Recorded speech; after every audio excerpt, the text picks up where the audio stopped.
What's up? Frank Bay live in the building, ready to talk some boxing. Ain't been on in a minute, but we're gonna speak about Flambe Benevidez, Benevidez Zerto, Hitchinson's dropping the belt, and lots more. Been a minute, what we're back. Let's see how we do. Let's get to an intro. I know you guys love the intro. Working on a new one, but let's play this. So clip this because it may be the last time, okay? But let's get to it.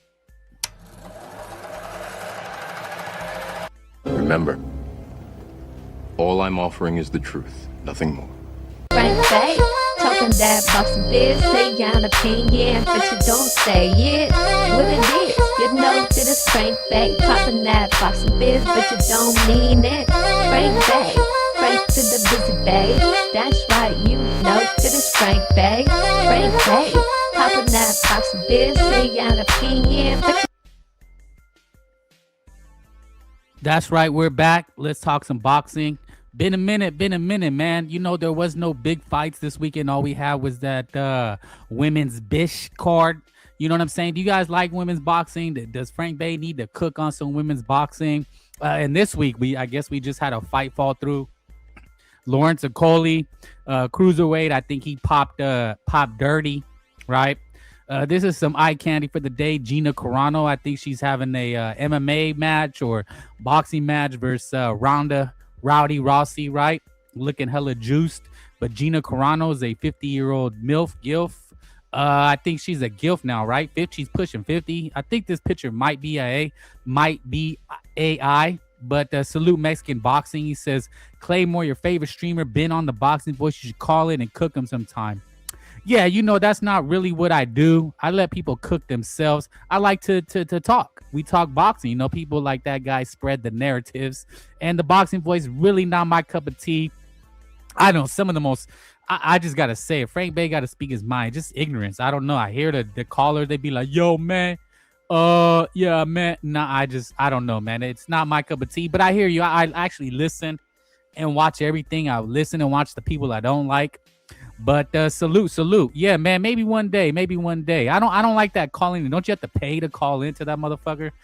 Bomb Squad, salute Eric Gomez, Frank Bay, salute. What about the Benevidez fans? Yeah, man, Benevidez fans are stuck, ain't they? They stuck in the dirt. So this is the I don't know if you know who he is, Inevitable D Block Facts.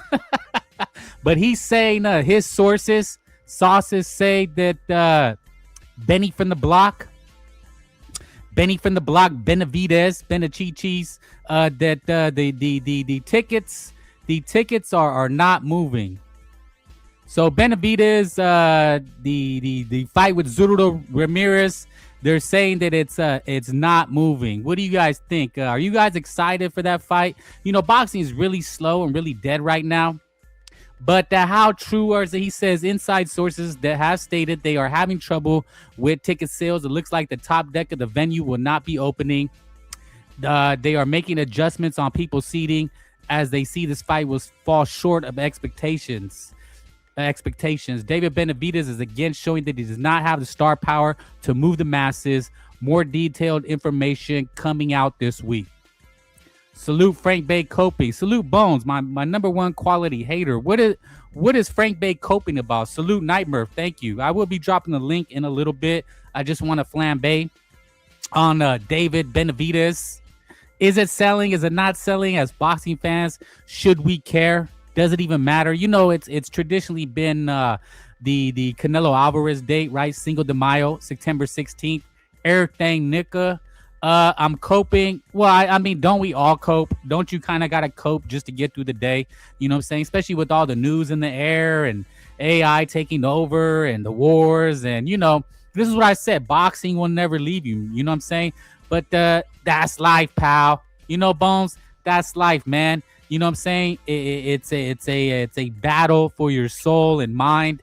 And, you gotta play your part. So play your part, Bones.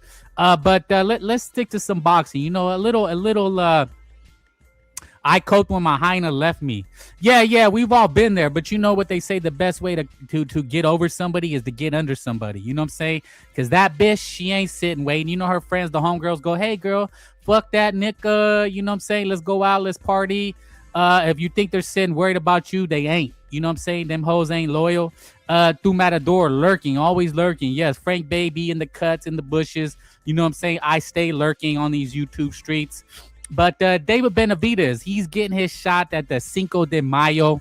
Do real Mexicans, do real Latinos and Mexicans, do they celebrate Cinco de Mayo? Isn't it now a culturally appropriated American milquetoast white America holiday? It's not really a holiday. Does anybody even remember what Cinco de Mayo is about? Can somebody tell me? But traditionally, this is the Mexican holiday, right? The actual Mexican holiday is September 16th, right? Isn't that Mexican independence only in Pueblo, Mexico? Yeah, it's more about Taco Tuesday. It's basically just like businesses to sell tequila to dumb middle America, right? Milquetoast white America. Salute my white brethren. When I say these things, it's all in jest. Cinco de Mayo. Yeah, it's just an excuse to go out, eat tacos, pretend you're Mexican, say, can I get the carne asada taco? Oh my God, Karen, I'm speaking Spanish. Right? But it started with Oscar had the dates. Then they sound, the Cinco de Mayo is the Super Bowl of boxing, right? Salute, brother Francolino. That's right, Sarge. Thank you for the nickname. I changed it to Francolino Bay. But yeah, Cinco de Mayo weekend. This is the Super Bowl of boxing. This is boxing. This is our Super Bowl, and there really doesn't seem to be any buzz. Boxing's been dead since when was it popping? It was, I remember in the beginning of the year, it was popping with Tiafimo and Shakira. Then it had Ryan, King Rye came back and he beat Mario Barrios, right? Hit the like for me one time, you know what I'm saying? Like and subscribe if you're not subscribed. Hit the subscribe so you can hear Frank Bay talk his shit. Bones with the historical lesson here. France wanted to invade the USA through Mexico, but they got stopped in Pueblo, so the USA celebrates it more than Mexico. So you're saying the USA celebrates it because the Mexicans stopped the French and they're taking credit like typical white people do? Franket the tortas. That's right. Matador, I see you taking your shots at me and I appreciate it. I don't hide my hands. I am a torta smasher, proud smasher. And I think they're the best. You know what I'm saying? They all need big girls need love too. You know what I'm saying? John McSmith, smash a like. I'm the guy you take out because I will take one for the team.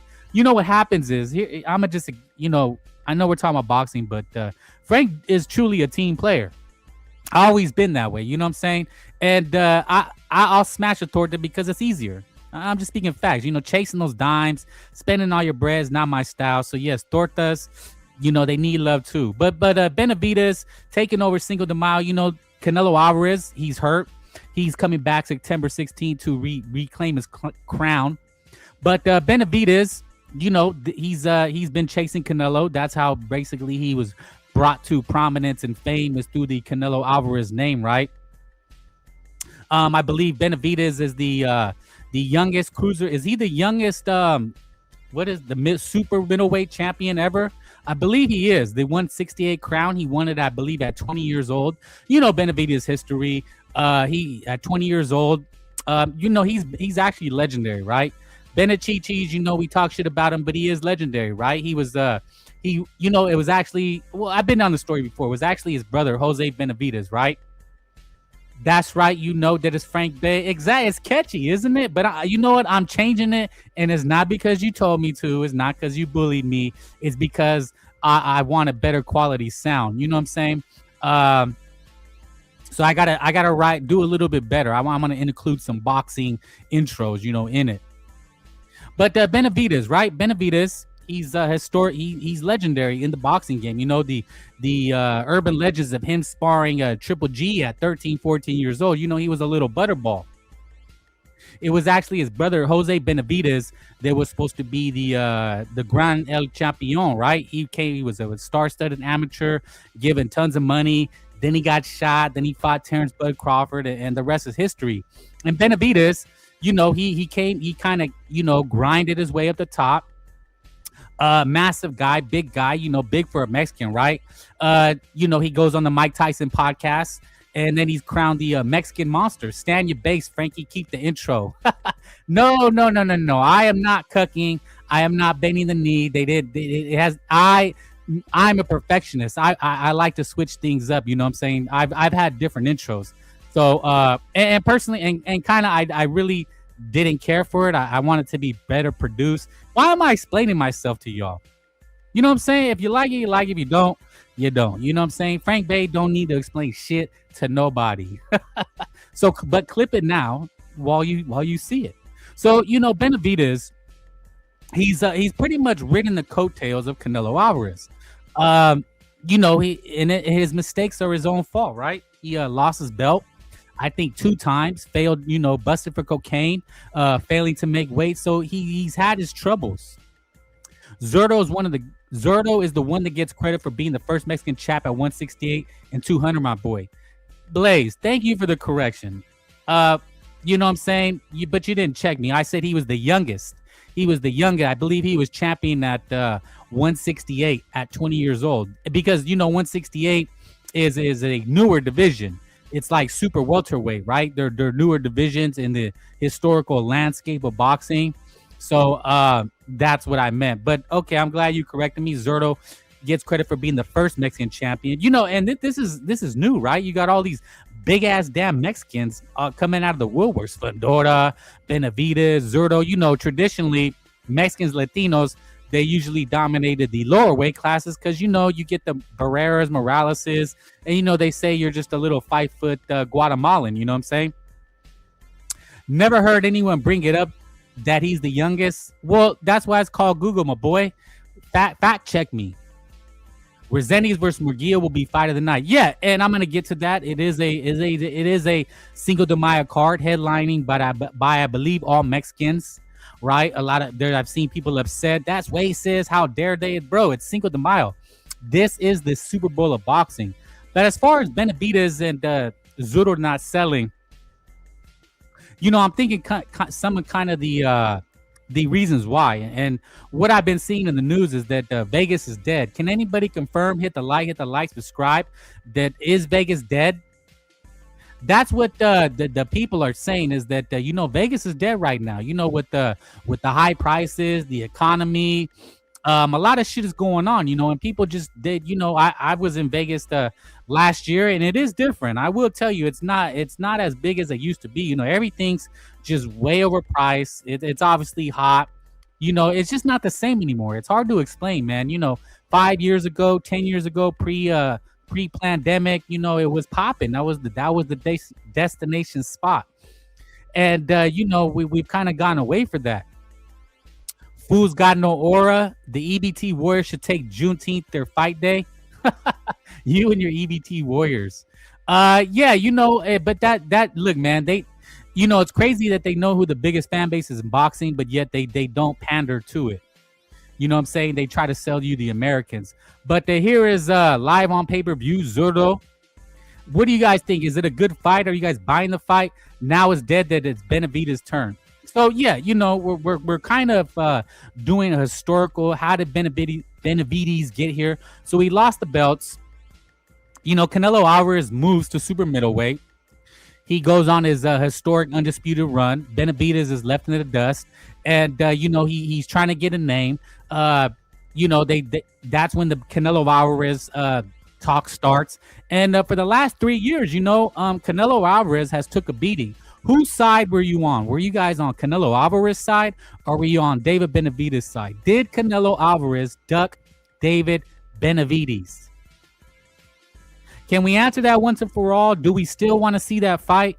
But look, I'm going to say this controversial hot take. I think it's a hot take. I think the best thing that could have happened to Benevidez is that he never got the Canelo fight. Well, of course, Bones, you're an absolute Canelo Alvarez hater, an official hater.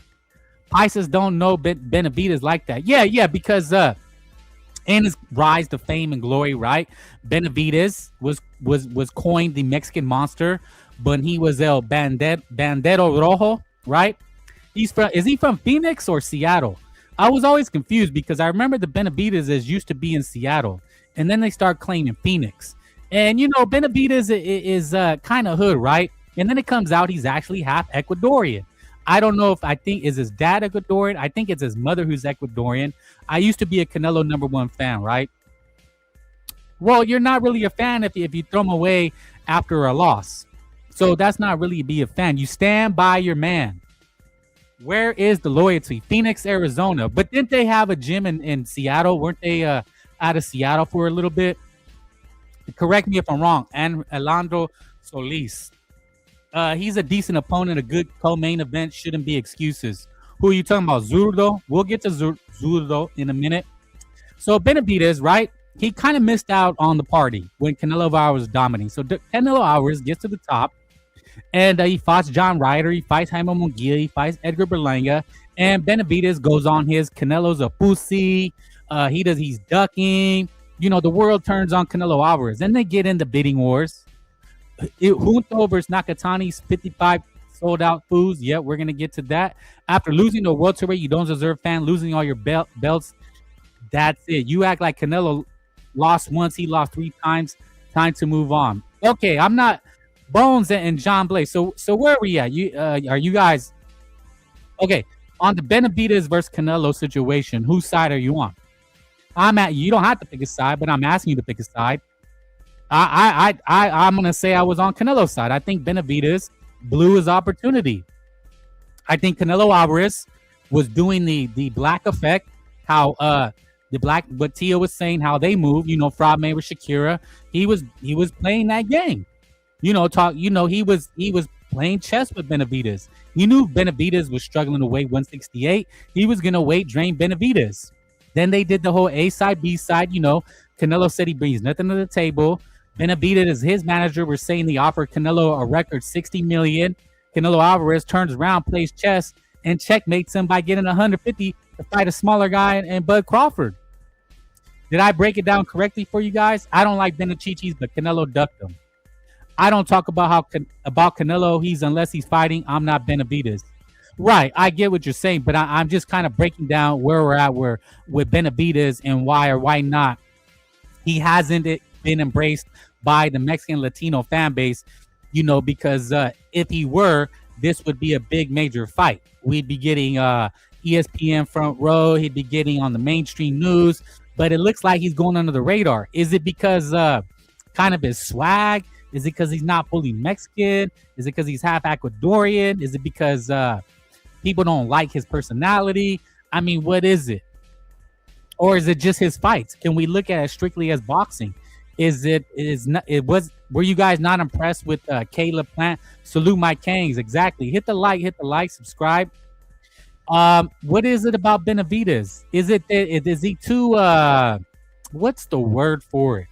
Is he not polished enough? Does he come across as too thuggish? I don't think so. Remember, he was collabing with Ryan Garcia, so he's trying to up his profile. I think he's collabed with Jake Paul, but he's not bringing in the Mexicanos, the Latinos like that, right?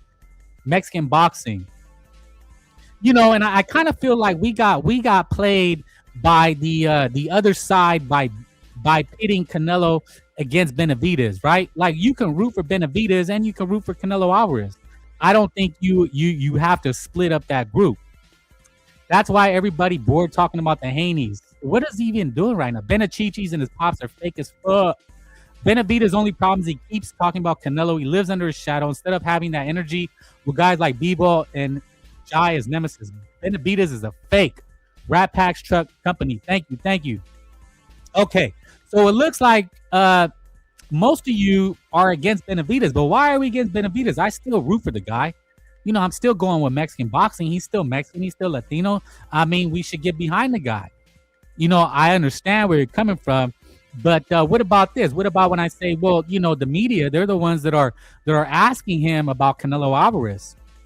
That's why I said it before. The best thing that could have happened to Benachichis is not getting the Canelo Alvarez fight. Canelo Alvarez won that war. I'm going to say it now. Canelo Alvarez won that war. Floyd Mayweather pulled that card so many times, A side, B side. He was able to duck, Keith Thurman, Paul Williams, Margarito. Mayweather was able to duck a lot of people playing that card. Why did Canelo Alvarez get flack when he played that card? Why is the Mexican fighter expected to fight everybody, but their fighters don't have to fight nobody?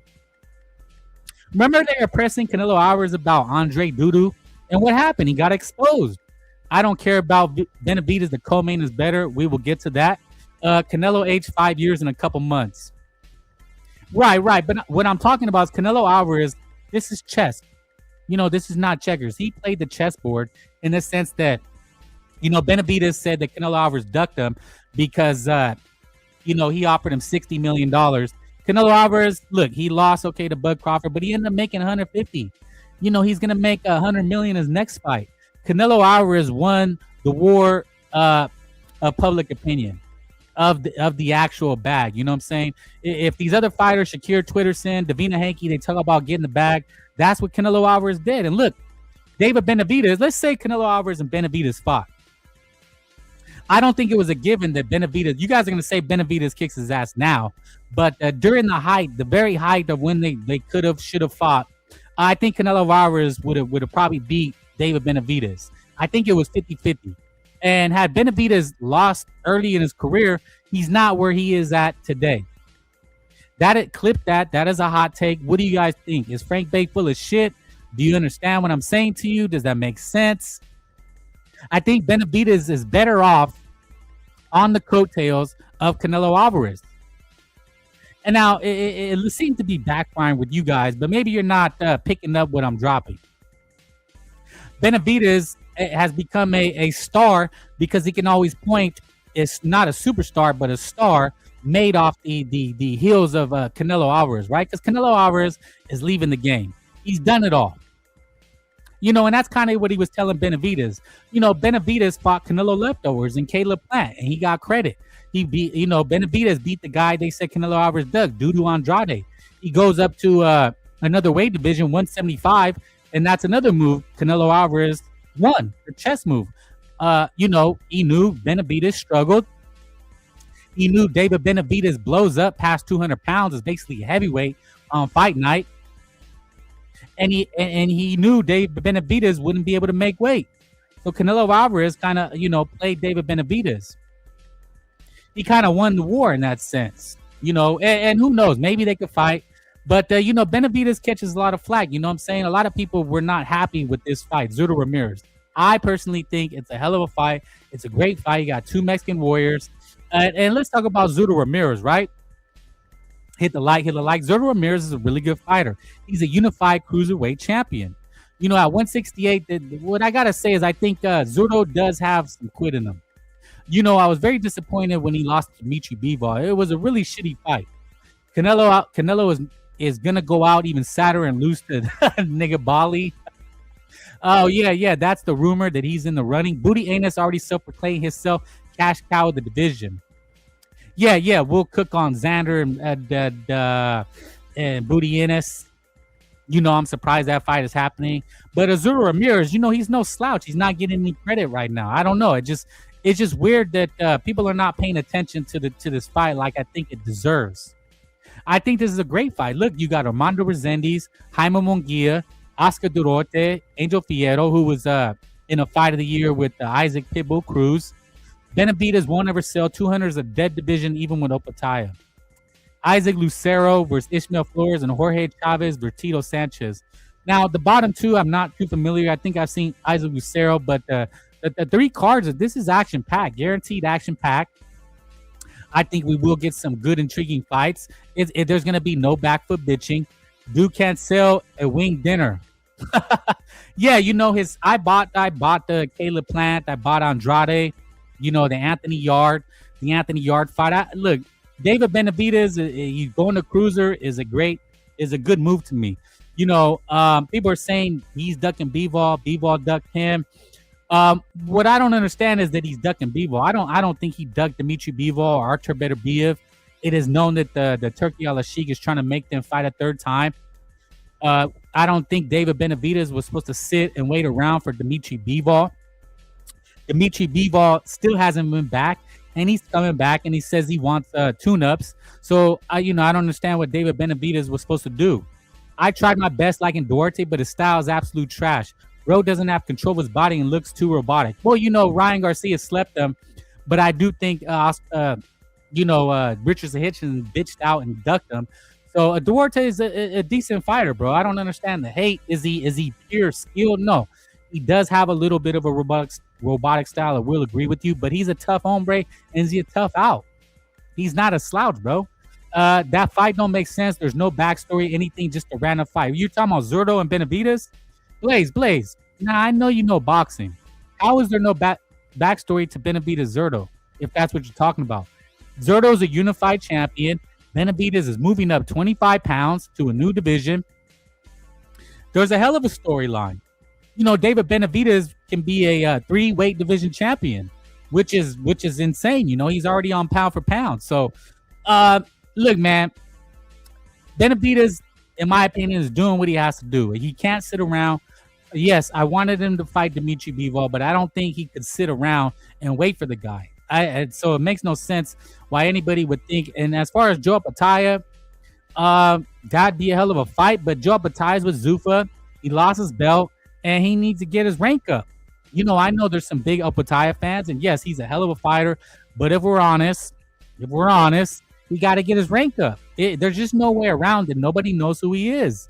His last fight was kind of less than stellar. I mean, it wasn't bad, but it was against a punching bag. So, he didn't really impress. He boxed. But where is he gonna go? What is he gonna do? So Joe, and that's the thing about boxing. People talk shit about Canelo Alvarez, bagging on David Benevidez, saying he needs to get his rank up. But that's what David Benevidez and his dad are doing with Zurdo Ramirez. Frank Bay, keep going, bro. You got the voice for this. Thank you, Fun Truck. Yes, like and subscribe to Fun Truck. He talks boxing. I don't know where he's been at, but yeah, man, the homie is a real one. Yeah, you keep saying why the fight not selling. He moving up for no reason. He couldn't wait to move up. What does Benevidez do after he already said he's not fighting? Jai claims he's gonna go back down. So, Blaze, you're not fucking with David. Why you keep asking why the fight not selling? Well, I can't. I can't speak for the business side. I could just relay the information what I'm seeing, and who knows? Maybe it's just fight week it picks up. I mean, we're still 2 weeks out, and he's not Canelo Alvarez. You just don't become a star. You got to work for these things, and I think David Benevidez, working with Ryan Garcia, doing the media tours, he's doing what he has to do. This is a great fight. David also can't sell though. Well, look, man, you gotta start somewhere. Zurdo just known a loser from the Bivol fight. It's dumb fight. All I'm saying, pal, relax. Okay, Blaze. That's it, pal. Nah. Let's throw down the gauntlet. No. Well, look, Blaze, you got your opinion. I got mine. I think. Look, what else? Well, look, Blaze. What else is the guy supposed to do?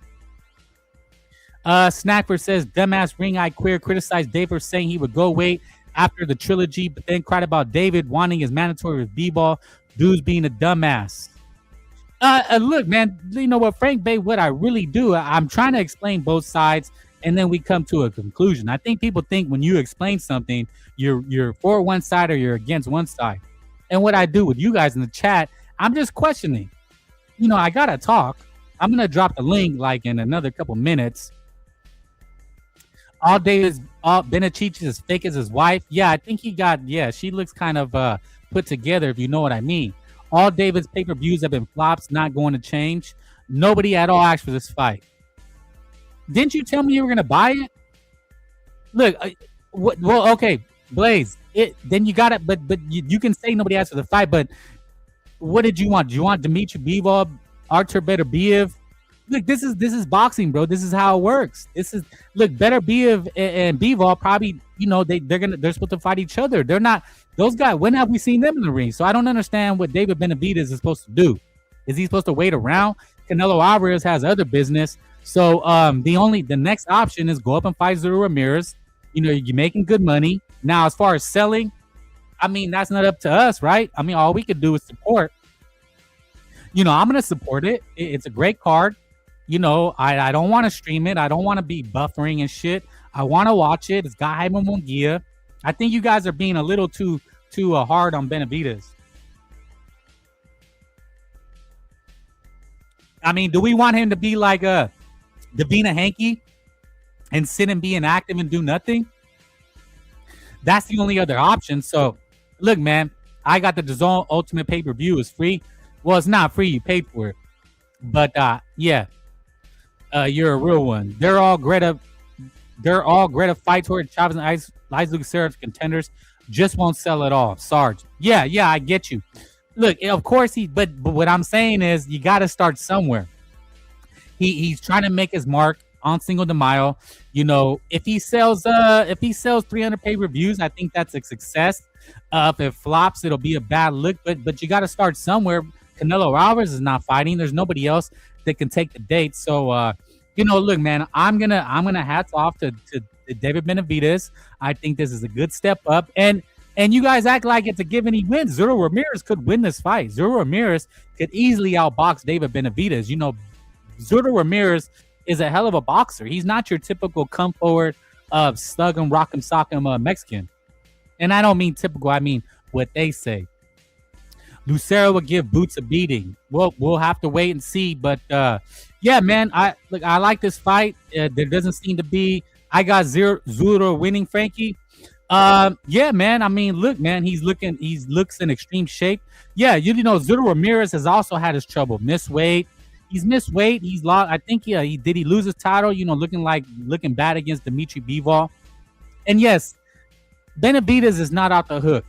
He needs Dimitri Bivol. I think that's the fight that will finally cement Benevidez's legacy.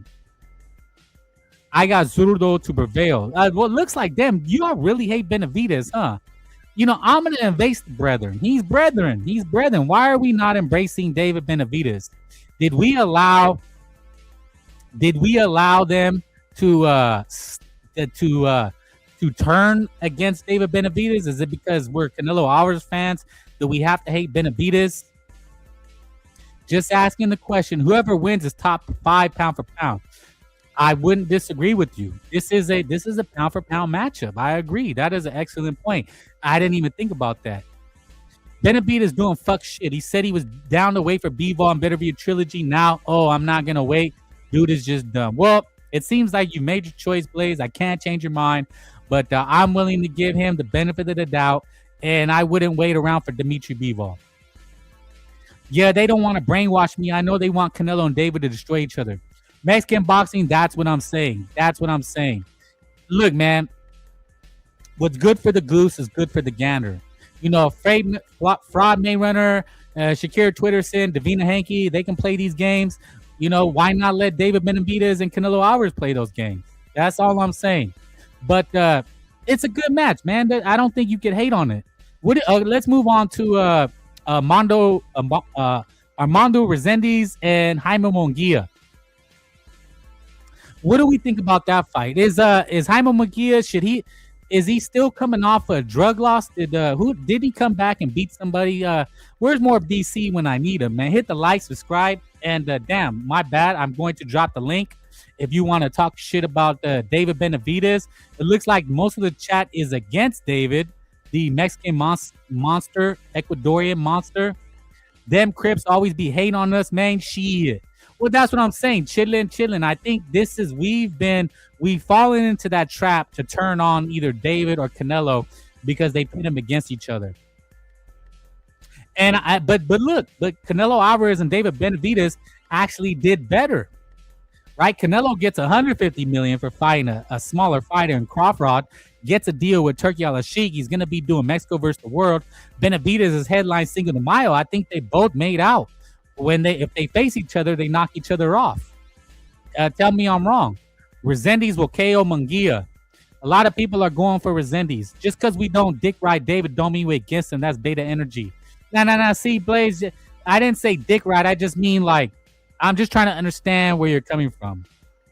I'm not bashing you. I get what you're saying, but I'm just trying to figure out why people are turning on David Benavidez. I think it's a good fight. Crazy how Munguia has a married stripper. Yeah. Well, you know, I said before, you know, he kind of, you know, he probably was a sheltered boxer. All he did was box all his life. And, you know, these these hizzos, they come and sniff a guy who don't really have much experience out. That kid Jorge Chavez is a beast. Keep an eye on him. We will. I like the avatar. Is that the Maduro? Is that your avatar? Is that the Lego Maduro? David needs to bleach his skin. Is that what it is? Is he too dark? Very Loma-esque. You talking about Zurdochenko? Plus, rumor has it that Jose Benevidez got shot because of his dad breaking his word. So La Venganza was brought upon his son. Very interesting. Well, his dad is a bit of a shit talker, you know. Reynoso versus Manny Robles. Which one? Oh, you talking about Resendez versus Munguia? He left the stripper already? Damn. Hopefully he didn't have no kids. No, Jorge Chavez. Oh, okay. That's damn. Where'd you get that avatar? Fun Truck is in the building. Hopefully it's the real Fun Truck, and I believe it is. But you know, I always got to make sure, Fun Truck, because there's a lot of YTBC trolls. You're on, Luke. Yeah, I got you, brother. You're good. What up? What up, Frank Bay? Oh, what's up? Welcome. What do they say? Same shit, different toilet. That's right.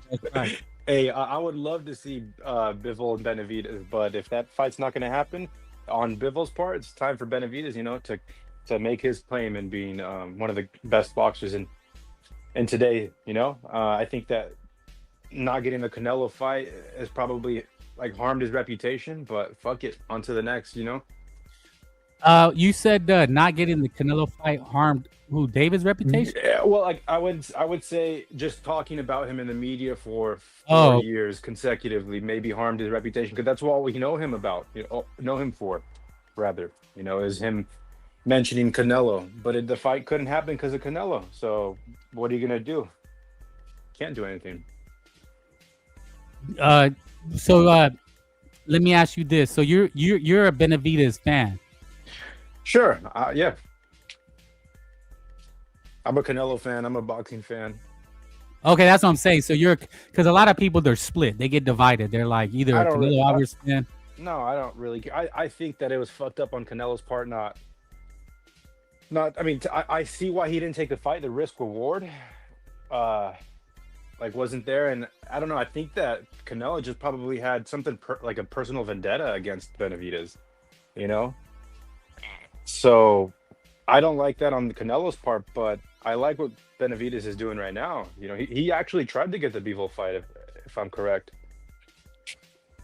That's what well, they're saying that that his manager offered Bivol $8 million. There's a lot of rumors, you know what I'm saying? A lot of it's just rumors, who offered who.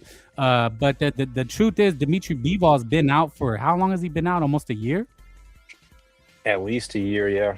And he's coming back and fighting a tune-up. Yeah, he wants to fight a tuna. Better Biev is always getting hurt. So that's what I'm telling these guys. You know, what was David Benevidez supposed to do? Sit and wait? No, that's the last thing that you want to do. You never want to sit and wait. You don't want to be a boo-boo Andras, you know? Because then your entire prime of your career is just going to go by you in a flash, you know? And active fighters are my favorite fighters. So I'm a fan of active fighters in boxing. You know, after you finish a big fight, announce it on Twitter, make some commotion, and let the world know that you're going to be fighting again in 3 or 4 months. But have it signed, so we're talking about you for the next 3 or 4 months. No, you're right, because you look at something like Devin Haney, and what's he doing? He's trolling Rolly. That's what he's doing, right? He's taking Rolly around the fucking. He fought on David's undercard, didn't he? Yeah. Fuck. The last time Devin Haney fought was on Brian Norman. Right? Yeah, because Brian Norman Jr. And then who did David Benevidez fight? He fought Anthony Yardy. Oh yeah, that's right. Rat Pack says Better Biev was there. Was he? No, that guy. He's been injured. I think if you look, he's fought probably less than these guys, Benevidez and even Bivol. The guy that's why the trilogy's been postponed, because he's been hurt all the time. So he's old, bro. And he's 40 plus. So Yeah, you know what, man? Benavidez, I think he's doing the best thing. He's moving up to cruiser. I think he takes a lot of flack because they said he acts like he doesn't know who Opataya is. But let's be real. I don't think Benavidez Opataya fight is bigger than the Zurdo fight. I think now it's probably bigger because Jai's Jai's name got blown up with Zuffa. You know, he was the first major signing that Zuffa had, and he's been promoted. He's got a good American audience. After that Glanton fight and watching what Glanton did to Jai Opataya, I actually favor Benavidez in a fight against Jai Opataya. Yeah, I think a more skillful, smaller boxer can beat the big man, you know? Or I'd probably consider it 50-50 with the favorite of David Benavidez. What do you say? Between Opataya and Benavidez? Yeah. Okay. I'm going to say right now, because we haven't seen the Benavidez Zurdo fight. Right now, I would favor Opataya just because I've seen him at cruiserweight.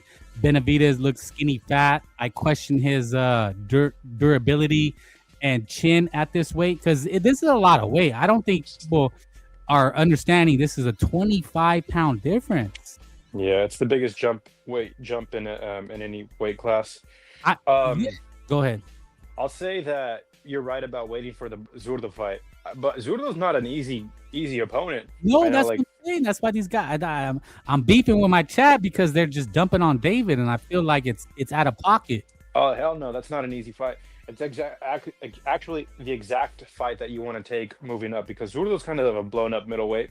Doesn't carry too much power, but him being a southpaw is awkward, and a long, tall southpaw. So, you know, if he gets past Zurdo, let's get the Jai Opataya fight. You know, if he struggles, then we'll consider something different. Yes, Sarge said Better Biev was going to have a tune-up but got injured. That's what I thought. So I don't understand why you guys are bagging on Benavidez. Nobody in the chat said it was easy. No. I'm talking about the quality of the matchup. You guys are bagging on that it's not going to sell and everything. We just said nobody cares.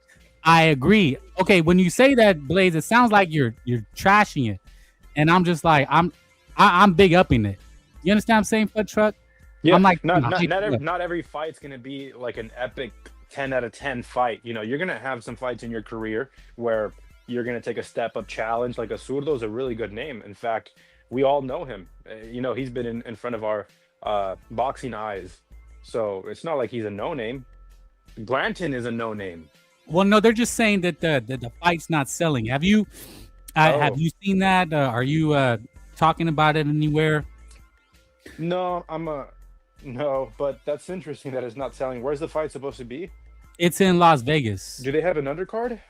Yeah, it's on. If you look at the screen, if you're watching or listening, I got it right here. Screen, it's Armando Resendiz versus Munguia, Oscar Dorote, Angel Fierro, Isaac Lucero, Ishmael Flores, Jorge Chavez, and Tito Sanchez. So it's like an all Mexican bloodbath showdown, you know? Oh, it's not selling, and it's around Cinco de Mayo weekend. Right, because you know, I see the narrative. typically, we know this is like Cinco de Mayo is like the Mexican Super Bowl, right? I mean, not the Mexican. This is the boxing Super Bowl. This is the date that is pretty much the Super Bowl for boxing, and the rumor mill is that the fight isn't selling, and even the chat, you know, they're telling me it's not selling, and I said, well, Las Vegas has been kind of dead, so maybe that's a reason. Have you heard that anywhere that Vegas is really slow? Yeah, no, I've heard that definitely. That Vegas is not. It's a tourist trap. It's like super expensive and not what it used to be. But about the fight not selling, there's been plenty. Like Tyson Fury and Makhmadov didn't sell. Like if that was in a 80,000 Tottenham Spurs stadium arena, you know, like fights sometimes just don't capture the public's attention. So this may be one of them. I think if they had a better undercard, like if you get a better co-main event, it would sell a little bit better. I think if you get a black star as a co-main event, it would probably sell a little bit better. Yeah, no, I hear what you're saying, but here's what I said. I think what I'm saying is you got to start somewhere. Like Benevidez, he's getting his opportunity.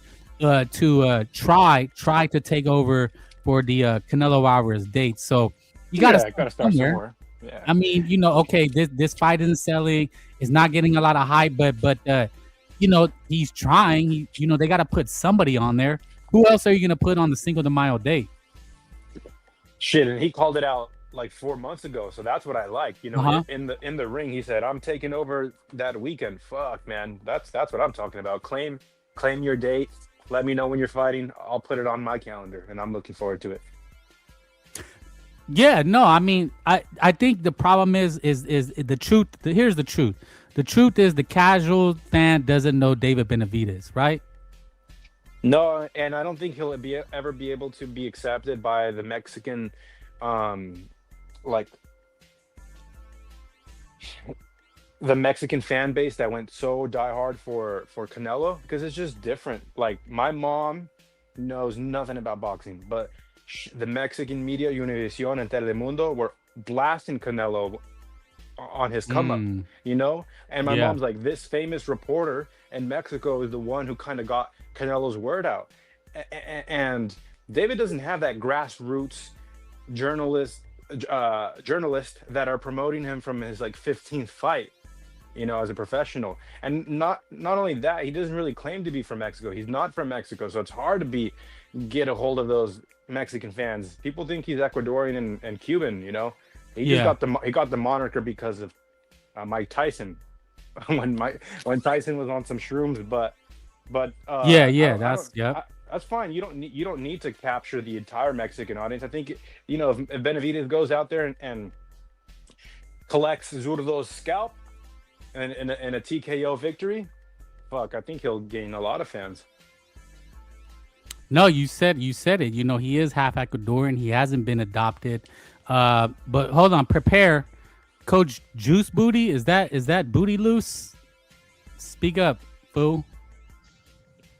This is your father speaking. Yeah, what's up? I just wanted to pop in real quick and make my predictions. I have Resendiz by decapitation. I think he's gonna spark out Munguia.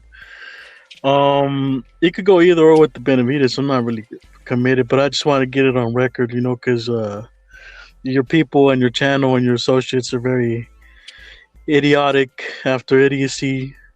I don't know about this guy, so I'm not gonna. Yeah, I never met this dude before. The other guy on the panel, but Fun Truck's a real one. But what did people say that was idiotic? Fun Truck. You gotta be specific. Nothing much. No, before the stream before. I haven't listened to your stream right now because once again YouTube is on the algorithm slop tour.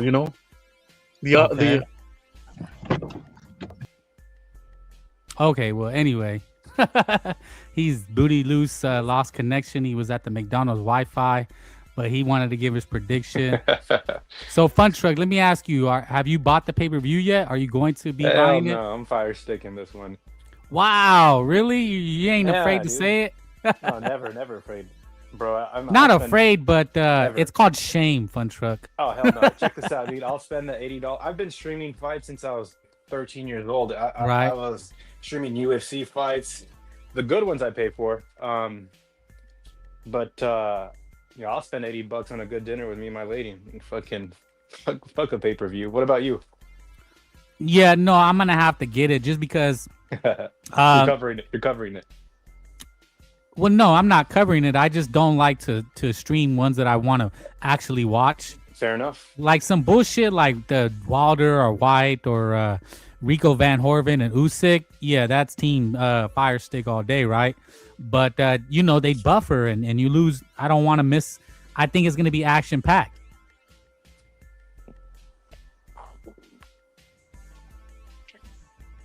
To me, I think it's a slap in the face to this pay-per-view model. It's so ancient, man.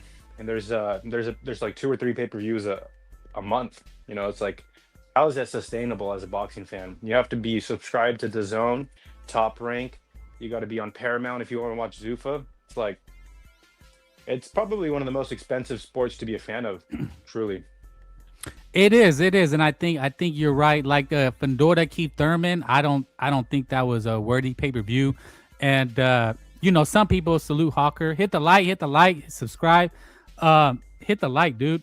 But yeah, man, I mean, you got to be a savvy consumer, right? Because some people will say, oh, you're not a fan if you don't buy the pay-per-view. But I don't buy go see every movie. Do you? No. Yeah, I mean, if a movie sucks, I'll walk out and get a refund. So that's the same thing with boxing. Like, I can tell if a fight's gonna suck or not. If Devin Haney is headlining a pay-per-view, I'm probably not gonna buy it. I buy fights. I buy pay-per-views if I'm having a watch party. That's probably the only time that I'd pay for fights. Like I said, I've been doing this since 13 years old, man. I got all the links. I got the Fire Sticks, and I don't think it's a slap in the face to the boxers themselves. They're still getting paid, but to each their own. So the fights that I don't want to buffer, I'll buy them. Don't mind that. Yeah. No, I mean, the problem is that it's too easy to stream. If it was a little bit more difficult, but it's so easy now with the technology. You got a Fire Stick. They have the links. I actually have a Fire Stick, and I have certain applications that give it to me, look quality. They don't buffer. So it's just too easy to stream it. Mexican boxing said, that's not something to gloat, you thief. This guy glazing. Oh, no, he's just being honest. Fun Truck is being honest. I mean, I think, look, it's easy to stream. If you had a choice, right? If you had a choice to spend $80 or stream it when it's that easy, I truly believe most people are going to take advantage of it. And I don't slander anybody that does, because I get it. But I'm just saying, as a personal choice, I'm gonna buy it just because I don't want to buffer. You know what I'm saying? The IBF has ordered Lindolfo Tiafomo for the vacant belt. Charcoal stick vacated. Yeah. I'm gonna get to $80 the pay-per-view. Well, Blaze said if you get it as the ultimate DAZN package, then it comes with it. So jump in, Fun Truck. I don't know if you're paused or whatnot. I'm just gonna continue. Jump in anytime. When Benevidez name drops Canelo name, he gets the Haymanites and PB fans excited. However, Benevidez forgets that the Morenitos don't buy pay-per-views. La Raza is the biggest demographic that buys pay-per-views. Rafael Garza. Yeah. All right. Well, that's why Cinco de Mayo, September 16th. It's no coincidence that those are the dates that boxing promotes the heaviest, right? Because they knew who the fan base is. Even when it was Floyd Mayweather, he headlined the Cinco de Mayo, September 16 days. He still needed a viable Latino name, Guerrero, Victor Ortiz, and the list goes on, right? So when you stream, you watch it on your phone or laptop and it buffers. No, when I have the Fire Stick, it's actually on my TV, but I can do it from my phone. It is so easy. Stream the fight on Discord, Frankie. No. They'll shut you down on Discord too. That's pirating. I would not pirate. It's not. You don't get in trouble if you stream it. See, people people have it mixed up. You don't get in trouble for streaming it, right? Like you watch it on your phone. You get in trouble for distributing it. So if I ordered the fight or I was if I was streaming it with my Fire Stick, I would get in trouble showing it on Discord. I could be liable for tens and thousands of dollars. The zone package a ripoff. Raza ain't buying anymore. David needs to fight Benevidez or Jai after this fight. They don't even buy shoes. Oh my goodness. $45 a month for the Zone Ultimate, $89 if you don't want to reach. Yeah, but they, you know what, Blaze, but they give you shitty pay-per-views like that you have to pay for. So look, man, boxing is they try to get you. They try to get you. I'm streaming that. They stick it, they stick it to you, man. Zayas Durant Ennis is gonna be pay-per-view. And is that a pay-per-view fight? Yeah, I'm going to New York. I might. Oh shit. I'm going to New York for that fight. What's it called? What was I gonna say? They don't even have an undercard announced for that. It's like, what's up with that? Well, yeah, they did. They did say Ben Whitaker is gonna be on it. That's cool. I like going to big fights and going to the undercard. You know, it's just like college football, bro. There's the undercard fighters are the ones fighting for their life, fighting for a $10,000 paycheck. Yeah, yeah. Oh, so you're there at the opening bell. You mean like when there's Oh, nobody son, in the stadium? if there's a good undercard with like high level prospects like or Olympic gold medalists. Lomachenko fought on Mayweather Pacquiao undercard, I believe, if I'm not mistaken. He was like one of the first fights of the night. Loma? So yeah, Loma. Really? Damn, that's a blast from the past. In his like fourth or fifth fight. So there's some good fights on the undercard, and I like watching the amateurs. I like watching fighters come out of the amateurs, ex-Olympians, prospects. I like going to those undercard fights. A lot of and the crowds, it's not full yet, so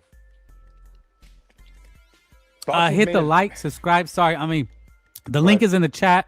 If you want to come on and talk shit to Fun Truck for stealing fights, we want to say Frank Bay's a sucker for going for Benevidez. We want to hear your voice and opinion, but I agree with you. I agree. I would like for someone to come up here and argue why it's bad to fire stick fights. I've heard your points. Of not buffering, but anybody else that has their opinion, come on up here. No, they just, it's the chat. They said you're a thief. You're a thief. And you know what the worst part about Fun Truck? You have no shame about it. I'll save my $80 and buy some Bitcoin. How about that? Right. You know what? But see, no. Here's what I say. We're all consumers, right? Like Americans, we are the number one consumers in the world, right? You're doing it out of like ethos. You, Frank Bay, like you and I don't know if you want to the stream not buff, or you'd rather be like on the safer end. But to me, it's like, hey, I've streamed hundreds of fights. Sometimes I have issues with them. I would say like 90%, 80% of the time it's fine. So would I rather spend $80, $100 on a stream that I know I can stream? I don't really care too much about the fights. Or sorry, am I going to pay the $80? Or am I going to have a nice dinner and stream it? To me, it's just a simple decision in my head. Though but anybody want to come up here? Let's chop it up. No, that people just talk shit. But just as far as the people talking shit, I just think it's a consumer thing. There's things that you deem worthy of buying, and there's things that you deem not worthy of buying. It's as simple as that. It's just it's with anything. You can buy it's like this. Like you could buy cheap shoes, or you could buy good shoes. But you decide based on what you're gonna do. Like if you buy cheap gym shoes, you'll fuck up your feet. Like that's not something I would go cheap on. But I'm not. But also at the same time, I guess there's like there's sneakerheads, and they'll wait in lines to buy sneakers, and that's I'm like that's silly. That's crazy. Never will I ever do that. Right. That's just being a consumer. You look at that. I'm just saying as far as how when I, decide to buy stuff, that's how I look at it. So I don't get on people or cheap boxing gloves. No, you know what? I've bought some fucking Big 5 boxing gloves and fucked up my hand. Like I got blisters and shit. I was like, never again. No. No, don't feel bad, Fun Truck. Don't let people make you feel bad. I would like. I actually don't. But I would like for someone to come up here and argue the opposite. I wonder why people are concerned of whether people stream or. I got soft hands. Nah, man, I punched too hard, Sarge. That's what it is. I punched so hard. I bust the glove the first day. It starts chafing or whatever you call it. You know what I'm saying? But switching gears, what else is in the box? Anything on your mind in the boxing world that you want to get off your chest? It's kind of been slow, right? I think Boots and Xander's like the only big fight that's coming. Nakatani and Inoue's. Nakatani and Inoue. They're saying that there's no buzz for that. People are saying there's no buzz for Nakatani and Inoue.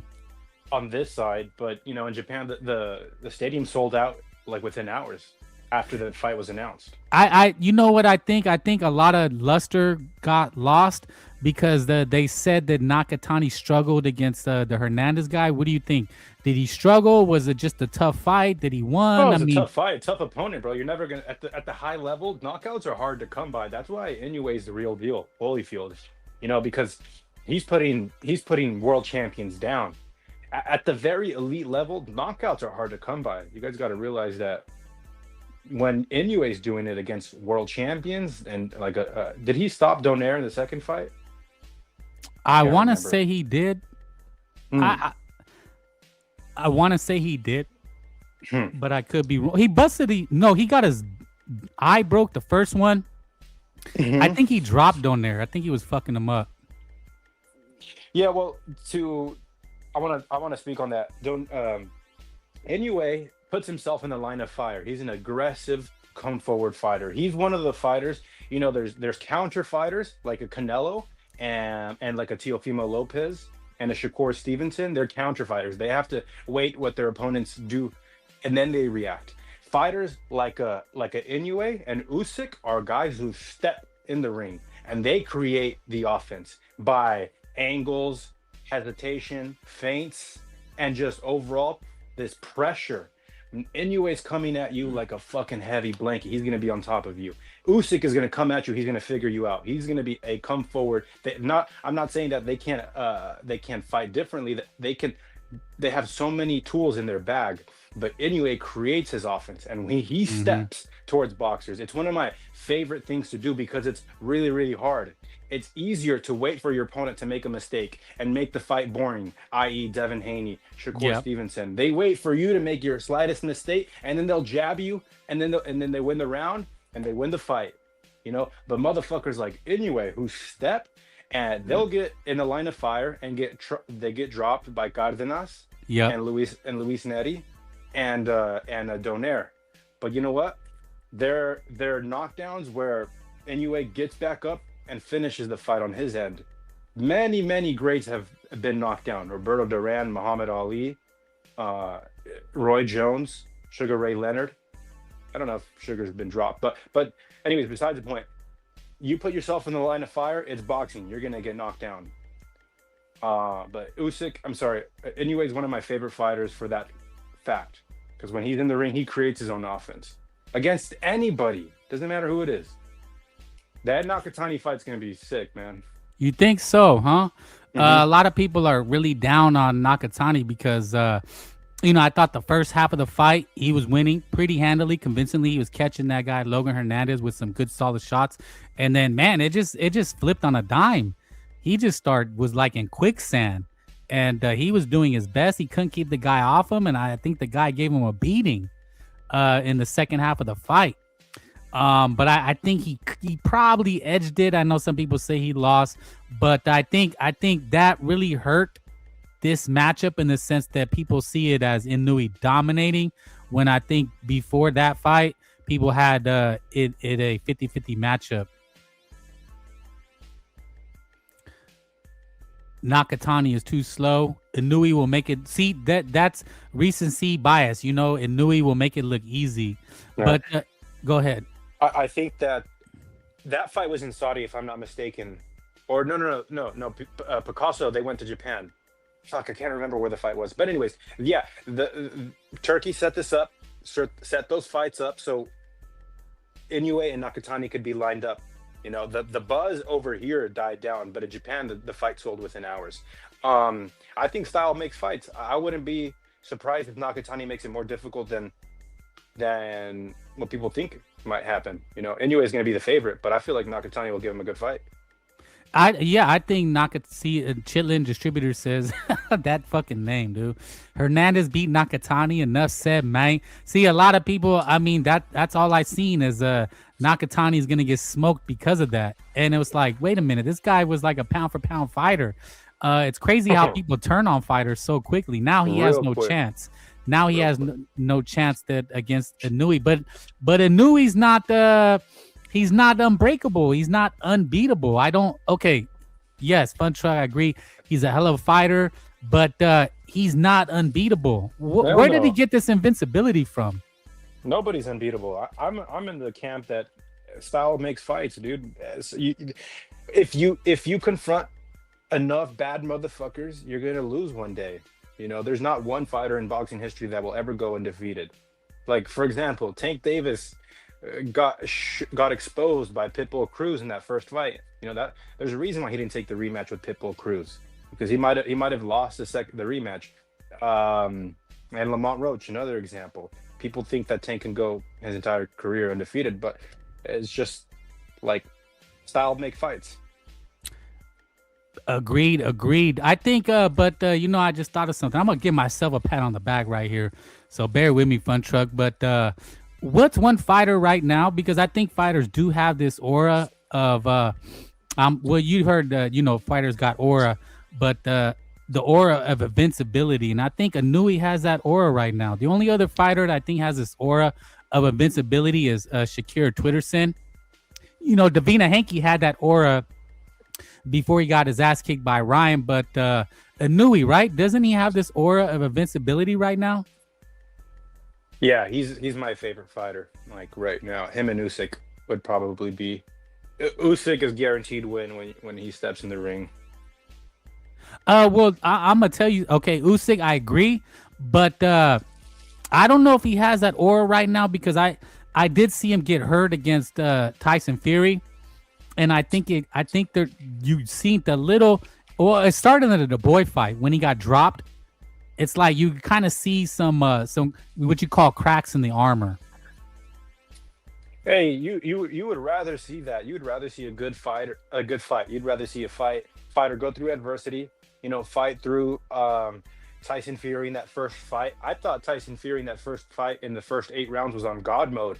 He was throwing that uppercut to the body that was landing on Usyk. But you know, winners win. And Usyk there it is. Winners win. Usyk bit down on that mouthpiece and finished that fight like he needed to. Yeah, but I think Inoue is he's definitely a special fighter. I think this is obviously the most special fighter we've seen in our era. I got one for you, though. I got one. Go ahead. Invincibility. It would be Bam Rodriguez in his normal weight class. Well, I'm gonna throw a monkey wrench. I know my chat's gonna hate me and think I'm slamming Bam, but Bam has some kinks, man. He got dropped by fucking motherfucker that just got beat. The Mexican, the legend. Why was it going past? Oh my gosh, not the guy. Not the brother that he just fought the fight before that. Oh my god, I just had a brain. What are you talking about? When Bam got dropped, he's got his jaw broken too. Gallo dropped him. So I seen kinks in the armor with Bam. I don't think he's invincible. I think, well, the special talent, you're watching a special talent, but as far as the aura of invincibility, like, man, nobody's beating this guy. Bam can have some rust. He's poised to lose. Crawford should have gotten an 8 count or a standing 8 count when he got dropped by Madrimov. No fighter is invincible, and fighters will. That's a great example. Thank you. Fighters will get dropped in fights. I'm not too worried about that. I don't care about going your entire career without your glove ever touching the canvas. It's boxing. It's gonna happen. I'd rather see that happen, because what that shows to me is that you're taking a challenge against a challenging fighter, an opponent, not cherry picking like this guy says in the chat. Who were the guys? Floyd, Andre Ward. Hang it. Yeah. Floyd Crawford, Andre Ward, Shakur, Haney, Hitchens, Jamal Charlo all had 0 O's for decades. That's cherry picking. Well, that's boxing, man. I think there is cherry picking boxing. Let me handle this real quick. Blaze, Frank sucks off Benevidez, but judges Bam. I see it. You know what? I forgot he did get dropped against Morrell. Okay, you got me on that one. You got me. No, bro, I'm just saying the aura of invincibility. Like, I can't stand Shakir Twitterson, but you can't deny that he has this aura of invincibility. Am I right or wrong? Yeah, in his natural weight class, it's gonna be very difficult to beat him, bro. And he's definitely it's just his style, along with his physique, bro, along with his boxing IQ. Those 3 things, you know what I'm saying? Like he's got the perfect package. That's why I think he has to sort of go up. I've recently changed my opinion on him being a punk for asking for rehydration clause. I was very adamant saying that him asking for rehydration clause and weight stipulation rules is bitch made. But at the same time, I think that he is moving up in weight, and he's not going to fill the weight like he's not going to fill the weight out good, because for the fight against Tio, he was under like 2 or 3 pounds when he weighed in, if I'm not mistaken. So Yeah. he's not, like I said, him going to 47, he's going to have to put on muscle, and I don't think it's going to be good for him. But I still think he's good enough to clean Conor Ben's clock without any rehydration clause or weight stipulation rules. No, I think he knows what he's doing. He knows what he's doing with all these shenanigans. He knows in his heart he's safe at 140, and he knows he'll be in danger at 147, especially against bigger punchers like Ryan Garcia. But you brought up a good point earlier about Snackford, right? After beating Earl Spence, he had the aura of invincibility. But then with Madrimov, we seen him look ordinary. So I'm just basing what I'm really talking about is Inoue. I think Inoue right now has that aura. Does Bam have the aura? Yeah, he does. What I'm saying is I think people overlook certain aspects, and I think Inoue is primed to get beat. I don't know. Something tells me, man, that the invincibility. There was a time when people thought Roy Jones Jr. was invincible, that nobody could beat him, and I still remember the day when Tarver shocked the world. Do you remember that? I was too young, but I watched that fight at least once a week. I mean, people thought Roy Jones Jr. was unbeatable until Antonio Tarver slept him. Actually, And, I don't watch the ahead. fight. I watched the right as soon as they are about to fight, and Tarver goes, "You got any excuses tonight, Roy?" I watched that part. Yeah, bro. That shit motivates me like a motherfucker. Holy That was a fuck. classic, man. And Classic. To have ball to say that before the fight, bro, it's supreme confidence. And it just happens like that. I think that the top fighters with the aura right now, Inoue, Bam Rodriguez, probably Shakir Twitterson. We don't look at Ryan Garcia. We don't look at who else is a fighter that you look at that they're good. I'll put an go ahead. asterisk on Shakur because Fun Truck, you broke up. I remember Griffin beating Roy. You have any excuses? Oh man, we lost him. He'll come back. My old man called him Roy Jones. But Inoue's probably that guy. Inoue's that guy, man. But is he unbeatable? A lot of people think he's unbeatable. A lot of people are not giving Nakatani a chance because of how he looked. So, when I'm breaking down these fights, as only I could break it down. Breaking it down. Inoue has the aura, but man, I think we get too caught up in, oh, this guy's unbeatable. He's the best. It's like, bro, that's why they fight the best. You got to keep fighting the best because you're fighting a top level guy. This guy's Nakatani's top level. Frankie and BDA, those guys, when they get together, they sound like the whitest Mexicans ever. Whoa. Shakir got the aura of a chicken. Yeah, you know what? What I mean is that right now, if you ask any boxing pundits, the media, they feel he's unbeatable. There's really nobody that you could pick beating him, at least as far as in his weight class. So, Benevidez right now, I think he's having the aura of invincibility. He's still undefeated. Who's going to beat, if he beats Zurdo Ramirez, they're going to say, who could beat this guy? Inoue schooled MJ, it's over. And in that fight, he displayed boxing skills. Crawford is the only bum allowed to sit out and have his fans just assume he beats everybody in every division at any time in the career. That's what I'm talking about, is fighters get to a point when you're at the top, like Alexander Usyk, Naoya Inoue, where Bud Crawford was sitting, Shakir Twitterson. They're at the top of the game. Africans for Frank Bay, everybody for Frank Bay. You know what I'm saying? But yes, definitely Africans. I don't know if I have any Africans listening to me from overseas, but how about everybody? Hit the like, man. We got to get the likes up, man. Like, subscribe, But the aura, man, the aura, it's a very special thing to see. Dmitry Bivol, he had the aura of invincibility. Then he gets beat. Better be it. That's why the whole thing about the O, right? These guys try to keep the O for so long because it means a lot. Xander Zayas and Jaron Ennis are risking the O. The O means everything, man. That's what the Stanky Davis could hold his hat on. That's why he had fans. They say, oh, he hasn't lost. Nobody could beat him. I mean, fans love to do this. And that's why you got to love the fans, man. You know what I'm saying? He's never lost. He don't lose. It's like, bro, it's a sport of boxing. There was a time when a loss didn't mean anything. You just fought the guy again. Or maybe you fought 3 or 4 times and then you fight him. You fight him 3 times.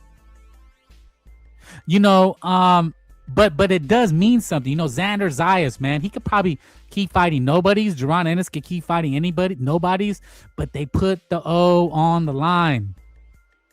There's nothing bigger in boxing than when the O is on the line.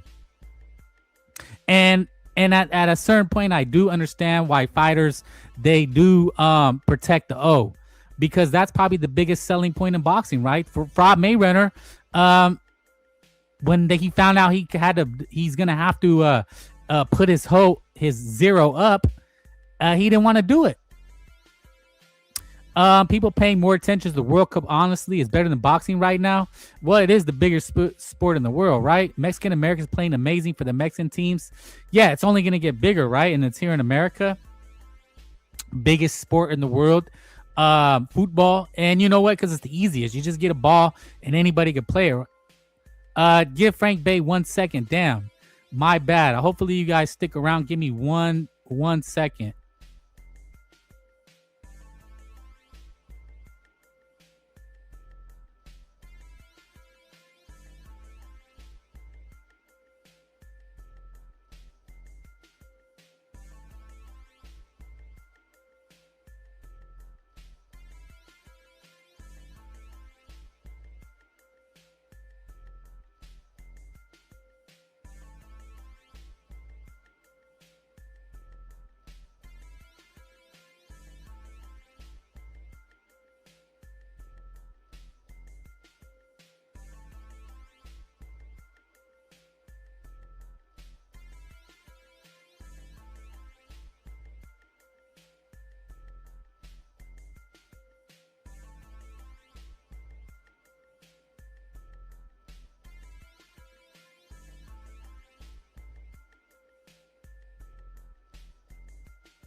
Sorry about that. Damn. Had to take a quick break real quick. People popping up. But my bad. What were we cooking about? The aura of invincibility in boxing. And how fans are prisoners of the moment. And right now, Nakatani has that aura, right? Shit. I was playing something. Hopefully they don't. Salute said it. Said in my Kings of the Trolls. Oh, they're back. Yeah, man. When are you gonna make the Frankie Bay troll station? I need about 3 or 4 Frank Bay troll accounts, right? That's how you know when your game is tight. Frank Bay in the Bay, man. That's right. People didn't like my my intro. But I think they liked it. It's like that thing, like those commercials that get in your head and you hate it. Those little commercial jingles. In other news, in Northern, Nakatani lost that aura against Hernandez. More BC. Thank you. You helped me out. That's what I'm talking about. Yeah, he did. That's what I'm saying. He lost that aura, right? He had that aura, number 5 pound for pound. He was really up there. That's what made the fight so big. And then after that, fans start to look at you sideways. Frank, have you heard Slugger cooked the hell out of me recently? I'm hella ducking me, son, to the busy bay. You know what? I really don't get into the troll activities. It is fun to watch and listen and learn, but I leave that to the troll sector or whatever they call it. But it's entertainment. I need some beef too. Frank Bay needs some podcast beef. We need some Twitter wars. That's what helps. You guys like to see the beef. I think when Booty Loose was on here, you guys had entertainment with that, and we like to see the beef. You need it. We need to have beef. We need to. You need to check Frank Bay. Somebody come check Frank Bay. I dropped the link. The link is in the chat. They all reported me on Discord. Yeah, guys, see you all the time, Mexican boxing. You're going at them. They hate to see it. People don't like pushback. The Boxing Boys Discord didn't like the 420. Oh, thank you for reminding me. So 420 is a day of remembrance, right? 420 is, I think, for potheads. I think it also has cultural significance. And what was it? The HH, the guy from Germany. I think it was his birthday, but this is 420 with the date that Castillo beat Fraud Mayweather, right? HBO seen him kicking his ass. So never forget that Fraud Mayweather's first loss came on 420. That was when Jose Luis Castillo, who was a training partner of Fraud Mayweather, he beat Fraud Mayweather's ass pillar to post. And one crime that I think sucks is that they don't allow you to watch fights on YouTube and Twitter and all that. They'll strike your channel. But I wish we could, But Fraud Mayweather got his ass beat that day. Clear as day. That was his first loss. The second loss was Oscar De La Hoya. Even his own dad said that he lost. And then Micros Maidana beat his ass. And yes, did Fraud Mayweather face Castillo again and beat him? Yes. But it was a very chicken shit performance. He ran for his life. And I stand 10 toes down on it. Coach Eddie said you banned him because I'm scared. He was just on here. I've never banned anybody. Never banned anybody. Also 420, Ryan Garcia is the day that Ryan Garcia beat the shit out of Devin Haney. That's crazy, isn't it? Do you remember Ryan Garcia beat the shit out of this guy, Devin Haney, on 420? That's crazy, man. Is there something in history, man, that the history is cyclical and repeats itself, that these coincidences happen on that day? I know there's the day that Canelo lost to Crawford and, Fraud Mayweather beat Canelo. So, it goes back and forth with the African-American, Mexican, Latino rivalry. But, it happens again. I think 420 is a big boxing day. It is, isn't it? But it's also the like a hippie day with a lot of smoking. Nobody in the boxing media is talking about Daniel Kinahan arrest. I did see that, and I think people are talking about it. And they say there's going to be a big shakeup in the boxing world. I am Veronica. Who is Veronica? I have no idea who that is. You're more than welcome to jump on, hit the link, hit the like. We're cooking on some boxing. Well, no, I hate saying cooking. It's so cliche. How about flambeing? Frank Bay is flambeing, a little something lightweight. Do you guys want to watch this? Somebody posted this. Is this AI? I guess it's Keyshawn, is always overshadowed by Shakir Twitterson. Let's take a look. These things are hilarious. Champ, congratulations. You look like little money man there, baby. You can be the face of boxing, little bro. It is sad to say, but truthfully, Shakur is stopping and reaching that next level. Keyshawn, I want you to knock out Shakur and Stevenson in Saudi, my brother, inshallah. Congratulations on the win, my brother Shakur. I have some news. You are looking at your next opponent. Sorry, Turk, I can't fight my brother. I love Keyshawn. Man, ain't no friends in boxing. You have been tricking the boxing game for too long. Looks like my fake brother, her tactic failed. It was my only strategy, team up with Keyshawn and conquer the victory.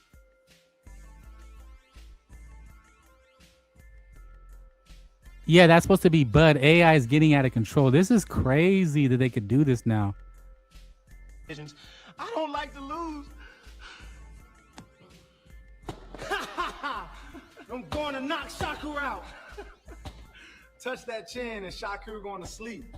All he do is back up, and the casuals call it defense. Keyshawn, knock him out and you will become a star, my brother, inshallah. Get this frog out of boxing, Key. Me, Floyd are all tired of his meat writing. I didn't work this hard my whole career to be his little bro. Wow, that is hilarious. That's crazy. That's Shakur. I still have a bunch of boxing accounts. Yeah, man, hop on anytime. The link is in the chat. They got my IP. I'm gonna get on my other phone and make more accounts. Oh, yeah. You need a VPN. Lovers don't fight lovers. Keyshawn voice. Yeah, man, this AI is crazy. We were talking about on the BDA show, Salute BDA, about the brotherly love. You know what I'm saying? Tio called it the black effect. But how about Richardson Hitchinson, right? Dropping his belt. More DBC. Daniel Kinahan probably funded all turkey boxing events in the shadows. That's what the rumor is, and they're talking about fixed fights, and then a lot of it's going to be exposed. But we'll have to wait and see. You know, a lot of times these things happened, and you know, nothing ever comes about it. You know, people are going to get away with crimes. That's just what's going to happen, and that's live, pal. I'm gonna send you possibly a message on Discord. Send me a boxing voice request. Yeah, I'll hook that up. Yeah, man, they don't want to hear differences of opinions. But Rich, so this is late breaking news. I almost got to it, but breaking: the IBF has ordered Lindolfo Delgado to fight Teofimo Lopez for the vacant junior welterweight title. Sources tell The Ring. The title becomes available after Richard Hitson vacated the belt yesterday. Lopez was contemplating moving up to 147, but could now fight for another title next. So, yeah, man, that boxing will never leave you, man. There's always news. Teofimo, he was, you know, Ryan Garcia was talking about he was going to fight Teofimo.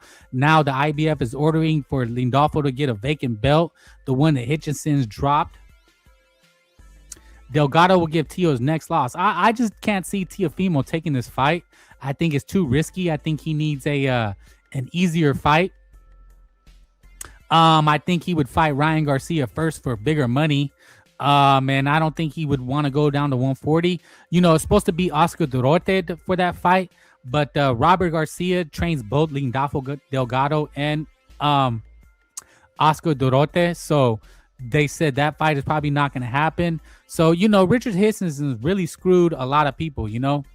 And that's the crazy thing is that he was able to get away with screwing Durote, not giving a shot. And now he's moving up. So it's pretty obvious with him moving up to 147 in the Zuffa era that you know, Durote misses his shot at getting the belt when they should have stripped Hitchison's that day and let Durote fight for the vacant title.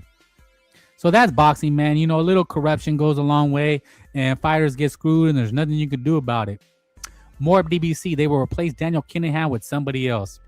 Well, you know, Morb is, since the inception of time, boxing has been controlled by a mafia or mob of sorts, and it never ended. You know, they just changed the names, but the game stays the same. I think that's a saying. Hit the link, hit the like.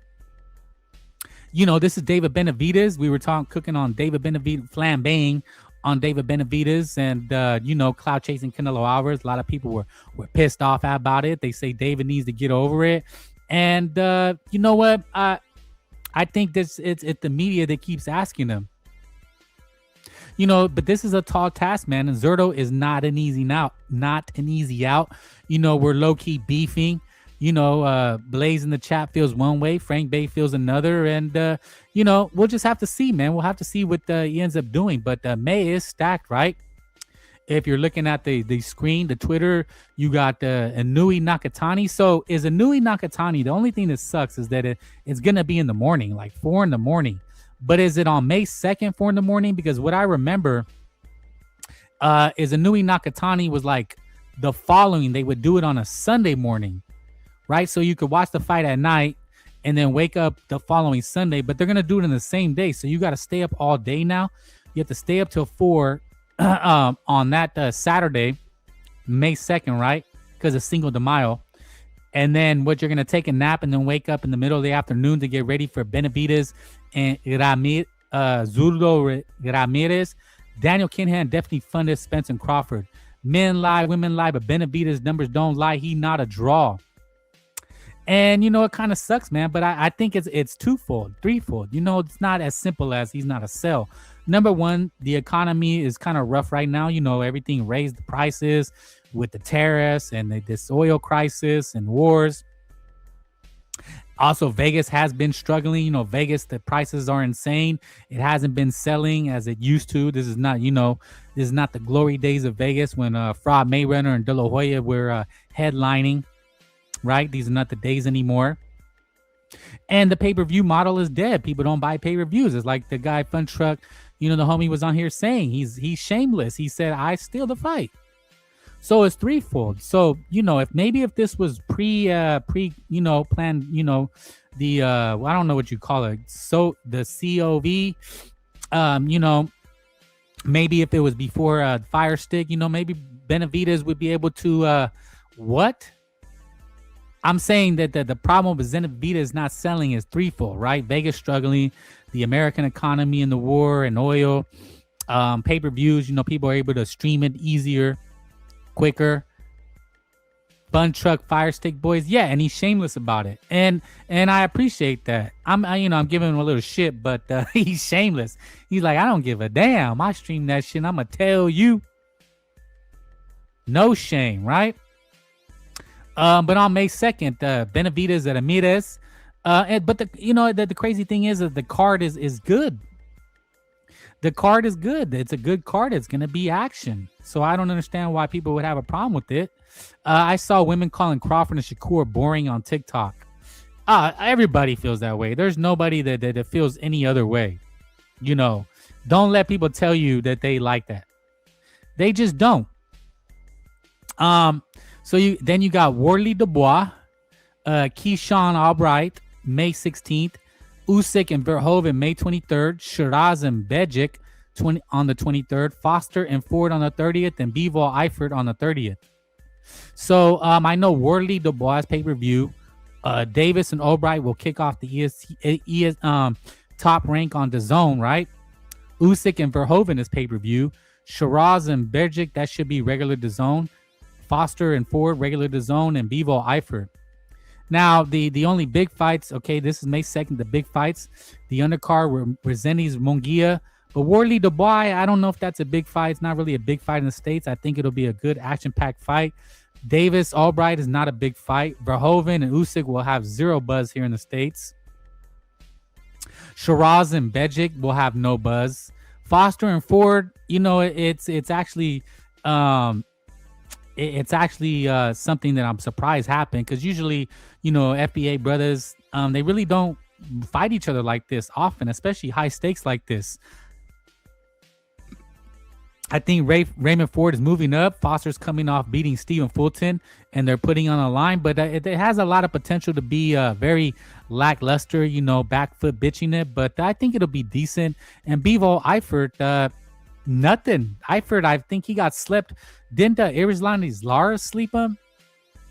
Carlos Adames is ducking Jesus Ramos. And that's the thing, man. What's going on with Jesus Ramos? DDD versus Wardley going to be going, bro? What is big?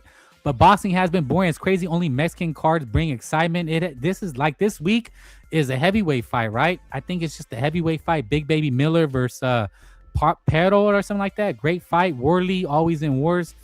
Yeah, I think this Wardley Dubois will be a banger. But Dubois coming off a loss, he's getting another shot. Devin and Shakur boring on the Boxing Voice. They already went Cinco de Mayo card to happen already. That's how bored they want to see our boxing, and they know it delivers. Well, I think people are trashing it that Zurdo Ramirez and David Benevidez is not that big of a fight, which, in all honesty, it probably does. You guys are right. It will not sell. I think it's a big card, but it's still, it kind of just shows that Canelo still is the face, right? If you say, hey, man, Canelo's washed, he lost. Yeah. You can bag him all he wants, but shit, man, he's still the face, man. I mean, if this was a Canelo Alvarez fight, I think it would have a lot of buzz. It'd be big and people would be talking about it. But because it's David Benevidez, it doesn't get a lot of traction. And it's really unfortunate. If you're a boxing fan, this is the Super Bowl of boxing. I was born ready, Canelo voice. So, there's a lot of fights, but the only big fights, I mean, there's nothing. Wardley Dubois will have no traction in the States. Davis Albright is a mid-level, back in the day ESPN card. Is not really a special fight, and it's a fight we already seen. I can't believe that Keyshawn Davis. He called out all these fighters, and he's fighting this guy Albright again. Usyk's fighting a kickboxer that he should wash. Shiraz and Bergic will have no traction. Foster Ford, I mean, it's a decent fight, but it's like a HBO boxing after dark card. And Bevo Eifert, I'm not gonna spend my Saturday watching it. So, I will see what we'll have to do for Frank-based shows. Dan Canobio says, curious what is next for Devin Haney. Last fought in November 2025. We're in April with nothing on schedule. I enjoy his fights and boxing needs him active. So there you go, man. It's crazy what happens in boxing, man. These guys, they don't fight often enough. You get traction and then nothing. It's just nothing, and Nakatani and Inoue. Not a lot of buzz, and it's pretty hard to get excited and talk about these things when these guys are both Japanese and they're not going to really give you a lot as far as words, right? Like with Benevidez, him talking about Canelo, they're giving you a lot to talk about, So hit the like. Yeah, man, Ryan Garcia, I think he's still weighing options. They're saying he was talking to Conor Ben. Who knows? Ben Whitaker, did you guys see this fight? That was also on my list to talk about. Round 1, it was a wash, and there's nothing. I mean, that's the crazy thing about boxing. The main event, Morrell Smith, Callum Smith was supposed to be the fight. Callum Smith broke a nail, and then you get this shit, a round 1. We wasted a whole afternoon watching a guy get wiped in round 1. PBC diet killed American boxing. The rumor is PBC could be going to zone, but again, just rumors. Inoue Nakatani sold out fast. It's massive. Yes, I do. But with the language barrier, it's going to be hard to get a lot of traction in the States with as far as us talking about it. Rolly Romero, Ryan will knock him out cold. So let's see with Rolly. That fight was supposed to happen. It's supposed to be May 30th, and then nothing. This is what the crazy thing about boxing.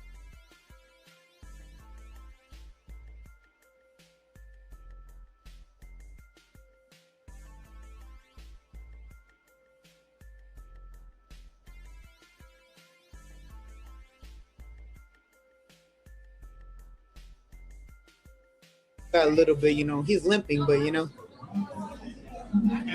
he straight away, called out Ryan Garcia. Ryan's been calling him out. Okay, Raleigh I don't know. The guy's weird. His whole demeanor is weird. I don't know what he's talking about. We were supposed to get that fight, and then nothing. People have been acting really weird on Discord lately. Discord is a weird place. Any can get on there. That was more action than the WrestleMania and Haney fights. Rolly Devin, real dad. If anything, Japanese boxing is number 1. They got the best boxer right now. Destroyed all the Mexicans. Well, then wear your Japanese fandom shirts and everything, man. Go buy the gear. Don't be a boxing fan for the States or Mexican boxing or Latino boxing. Turn in your cards and get your Japanese boxing card. But if what if Nakatani beats Inoue? Are you still going to hold that opinion? I think you'll jump on the bandwagon. Bones, I kind of think you're a bandwagon fan. In American boxing, we have Shakir Twitter saying, hey, I don't know, this guy just always spending these weird tweets. Scared money don't make no money. If I ever go broke, I'm going to take your money. I don't know. The guy has no fights lined up. Snackford says Bones is a clown. So here's Oscar Duarte talking about the Hitchinsons, and he's talking shit again. Y si tengo que mandarle un mensaje a Hitchins, pues es que aquí tiene. Para mí no es un peleador porque no es profesional. Que haga con su vida lo que quiera. No me interesa su carrera. Yo voy por lo mío y pues tengo enfrente una gran pelea y me estoy preparando muy fuerte para que así sea, una gran pelea y para salir con la victoria. Dijo él que se enfermó, pero la razón fue que le dio miedo y pues se respeta, ¿verdad? Pero pues te digo, eso no lo hace un profesional y menos un campeón mundial. Yo por eso digo que esa noche le quité el título y pues te digo, aquí estoy bien enfocado para lo que viene. Since we knew Hitchinson's, he's trashing Hitchinson's. We knew Hitchinson's is really Richard's bitch's fan. Yes, it's disgraceful. He's writing paragraphs defending the duck. Yeah, I seen it. Yeah, man. I mean, we seen this coming a mile away. This is boxing, though, man. And the crazy thing is we call it out. But if you call it out, oh, you don't like black boxers. Teofimo saying it's the black effect. Oh, so here it is. On this day, 2020, Floyd Mayweather defeated Luis Castillo by controversial UD.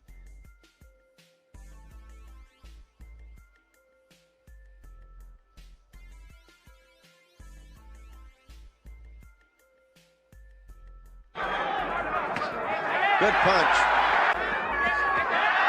Castillo's just glad to find him. Nice right hand for Castillo. Now Mayweather's going to return. So hell of a fight, great fight. Who thinks Castillo won this fight, or who believes Crawford, Fraud Mayweather won this fight? Which side are you on? This is also the day that Devin Haney got his ass beat. That's weird, right? Kind of coincidental. But yeah, Richardson Bitchison really just let the boxing world down, and it was in New York too. I believe that's his hometown. So I guess there's talks of Shakira and Murataya.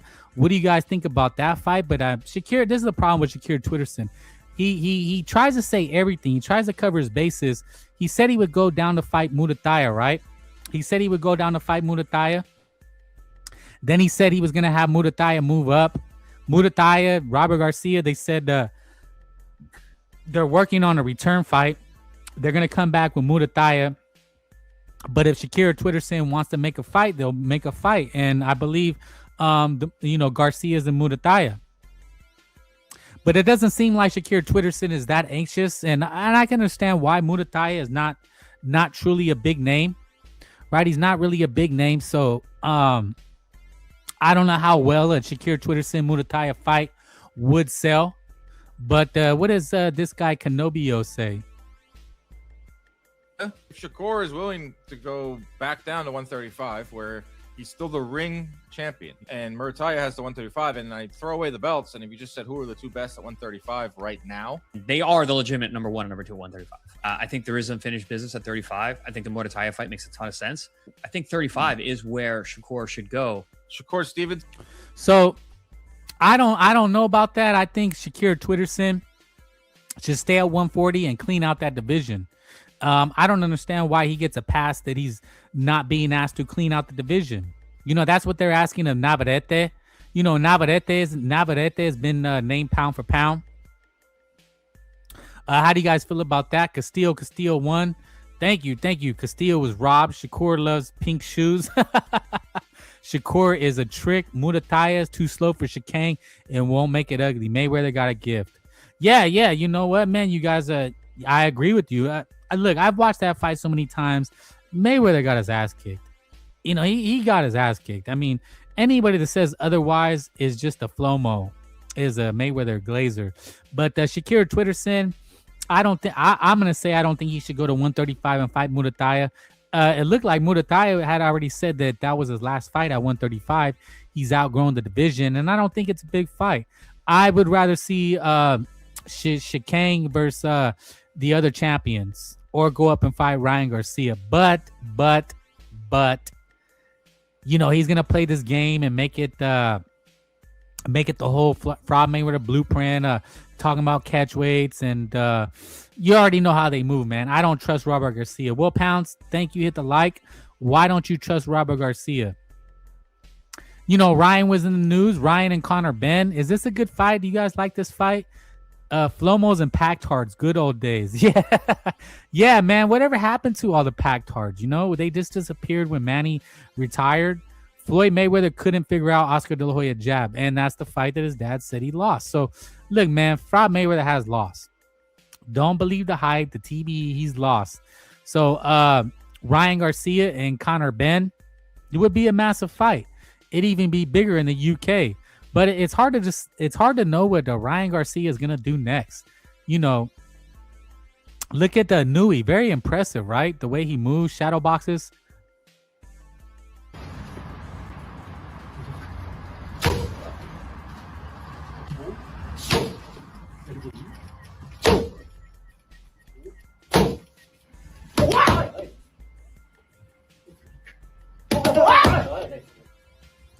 That speed, that power. Pactards died. Yeah. But will they come back when he faces Mayweather again? Oscar stopped using his jab for some strange reason against Floyd in the mid and late rounds. Yeah. I mean, look, was it a great fight? No, it wasn't. But Oscar definitely probably could have beat Floyd Mayweather. And Oscar even said they had a rematch. He had a rematch clause, and Floyd retired for a year and a day to deduct the rematch. So what does that tell you? But the speed and power of Nakatani, man.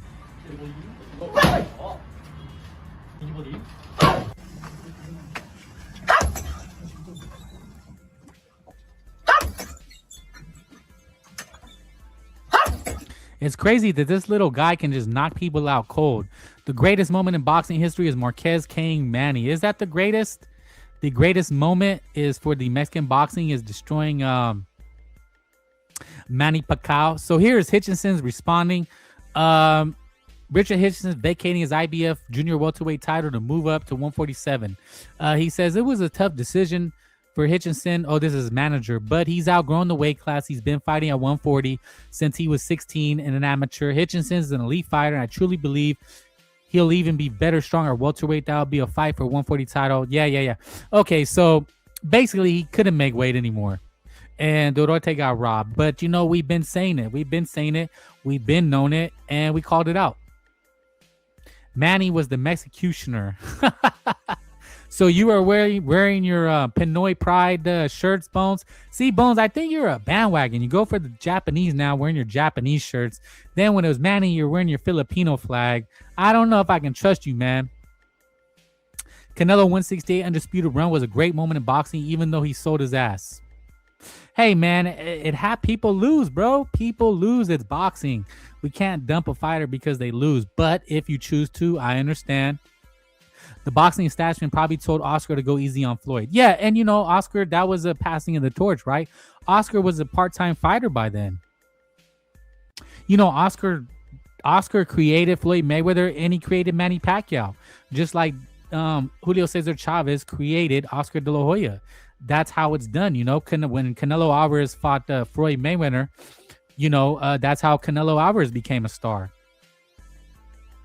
And that's kind of how the boxing that's how it flows, man. I was rocking with Mexicans when Manny fought, but Japanese boxing right now is better than Mexican boxing. Well, that's called being a bandwagon. You go who's on top. You don't stick to your fight with your guys. You go for who's winning. Like you're a Patriots fan, then you're a Yankees fan, then you're a Dodgers fan because they just won the championship. You gotta have standards, Frankie. I agree. You gotta have standards. But what are you talking about standards in regards to what? Like all black fighters, they duck Mexican fighters. Look, I'm not gonna say that because it's hard to prove, right? But you can use your common sense and be like, yeah, Hitchinson, did he struggle? He made the weight, but then he got sick and he has no proof. Yeah, that's a duck, man. That's a duck. And then the next fight you move up to welterweight. Yeah, he ducked, man. It's obvious, and he should have been stripped that day. But shit, man, it's boxing. You're not gonna get any reparations for that, Hit the link. American boxing is on top of Mexican. American boxing is on top of Mexican and Jap boxing. Whoa. Watch the slander. Bones really a salty Guatemalan. Nah, I'm calling out the facts. Japan have pound for pound boxer right now. Mexicans don't. I get you, bro. I understand. I'm just having fun with you. But no, you really are a bandwagon, though. So when Mexican boxing gets back on top, don't come back and say you're wearing your Mexican boxing shirt again. That's all I'm saying. Just stick to Japanese boxing if that's how you feel. Armando Resendiz tells the ring that he will once again rise to the top occasion when he makes his defense of the WA super middleweight title against Homo Munguia. So this is Mexican and Mexican brown on brown crime. Who are we siding with? Do we go with the former drug cheat Jaime Munguia dating strippers, or the new up and coming Mexican Armando Resendiz who beat Caleb Plant? Mexico got robotic Dorote. Mexicans have more champs than Japs. Whoa. I'm just reading the chat. Disclaimer, I don't say Japs. That's a racial slur. Bones is a race traitor. He is a Trump supporter. Voted for Trump for sure. Look, I don't get into the political realm. You guys can hash it out, but this is what we talk about, man. You know, this is what makes it fun. This is entertainment, bro. This is what makes it fun. This is where I have my fun. You know what I'm saying? Munguia was cleared. Come on, was he cleared? Are we sure about that? John Blaze, I need receipts. I don't think he was cleared. I think he served a suspension. Munguia stripper wife a kick streamer now, for real? You got the link? I want to see. So Rezendi says, I have to seize the opportunity and rise to the occasion again. Yes, it is going to be a brawl, but you will see the best version of myself. Facts over feelings, mentiroso. Yeah, I think the favorite here is Rezendi's.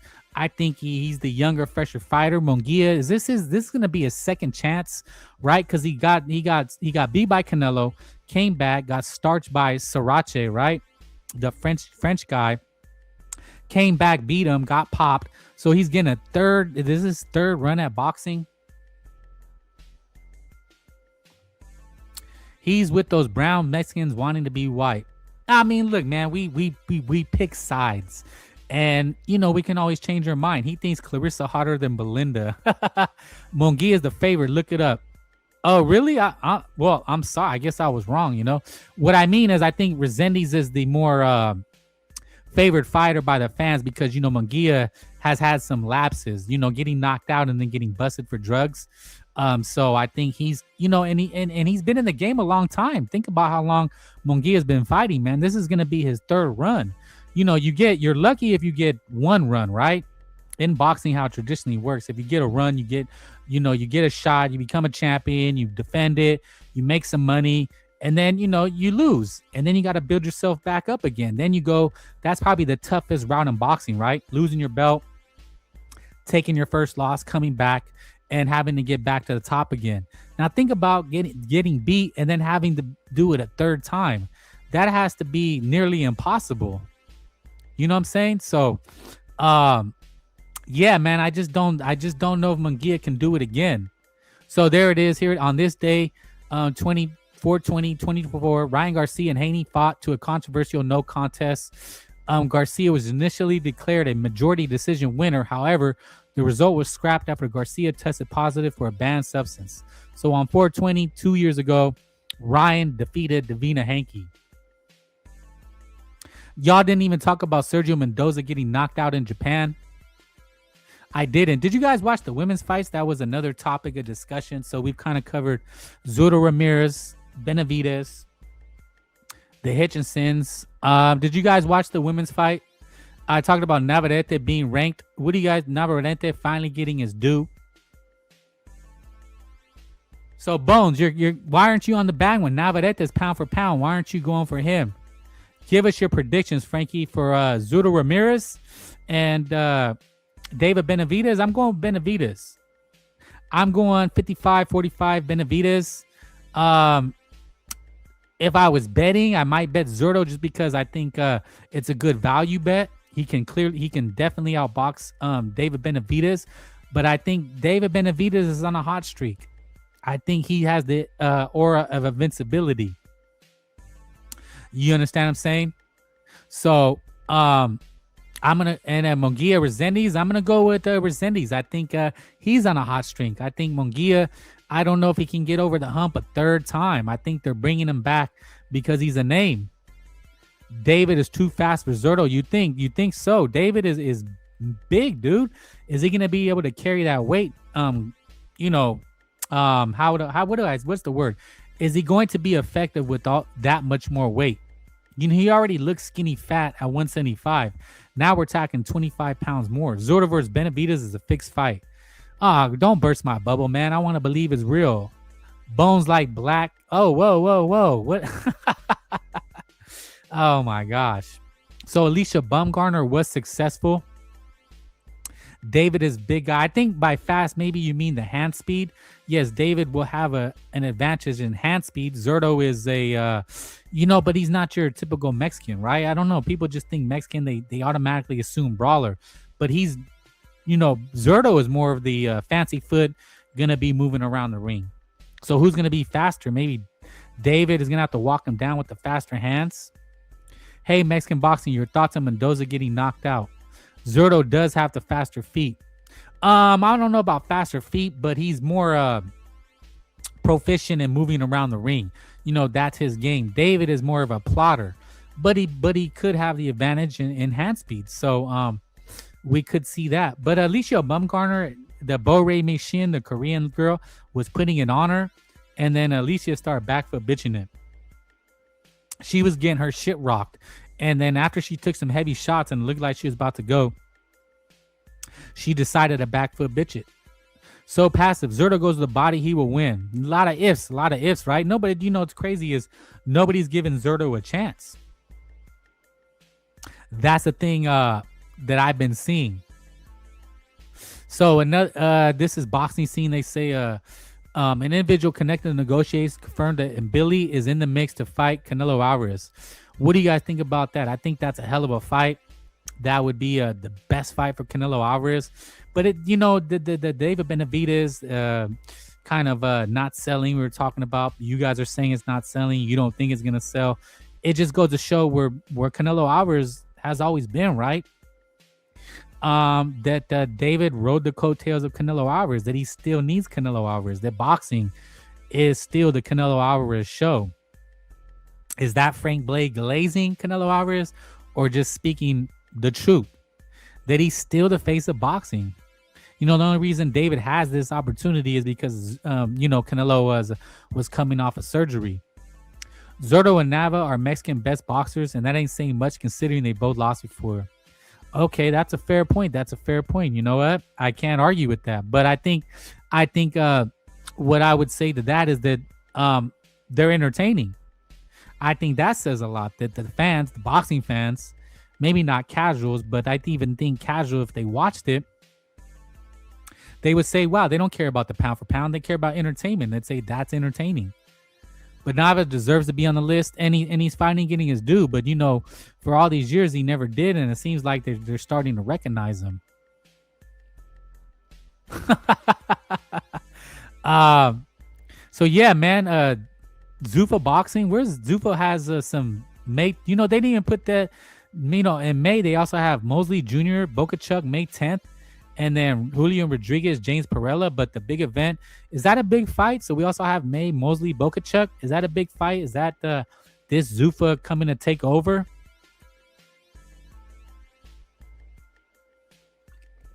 Is this the takeover of boxing they were talking about?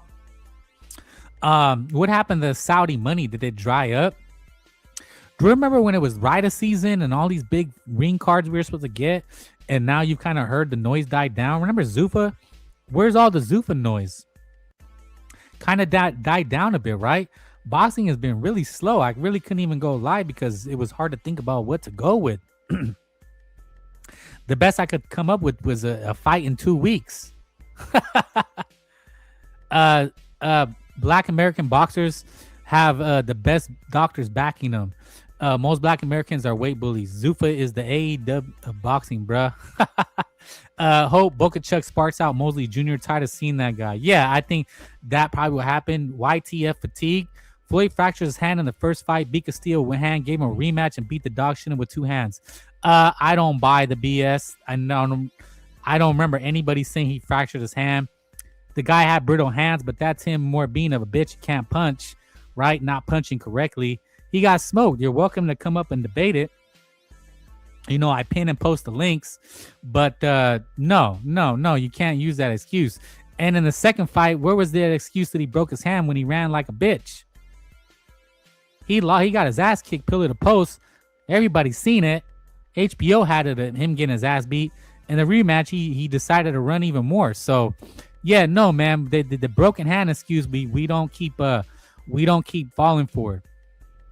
Bam Rodriguez, it looks like he's in the headlines for he's gonna fight Vargas, a champion at 118. They're trying to hype him up for Inoue Nakatani. What do you guys think about that? Should Bam Rodriguez be starting the campaign for Inoue? Will Inoue get credit for fighting Bam Rodriguez? Eddie Hearn said the fight is probably 2 to 3 fights away, which means more like a year or a year and a half away. Zuffa just signing all the rejects or fighters. They're in the way out. That's what it looks like. I mean, look, everybody comes in with a head full of steam, right? All this steam, and people are going to take over. And, DAZN assigned Top Rank. And it's a lot of news. and then it kind of dies down. Remember, Ryder season, the ring, all these big fights, and then kind of died down. It started in January, right? Earlier the year, it all started, and it's all died out. It's all died out. You know, the big news was remember, it was Virgil Ortiz and Duran Ennis. That was the big news, and then that died down, and now Virgil's career stuck in limbo, and we haven't really heard anything about it, right? Xander Zayas and Duran Ennis has kind of died down because you know, you got that's still not till June 24th, I think. If you lose and look bad, just blame the hand, brother. There it is. So Passive, you said it, man. But so here it is. Virgil out July 14th with arbitration. Rumors are it could be to the November. So yeah, Virgil's cooked, man. Really sad to see. He had a lot of momentum last year, beating Israel Majimov, then the Duran Ennis talks, and then now Kerplunk, man. Shitter in the tank. It's just really unfortunate. But that's life, pal. Hit the like, you know.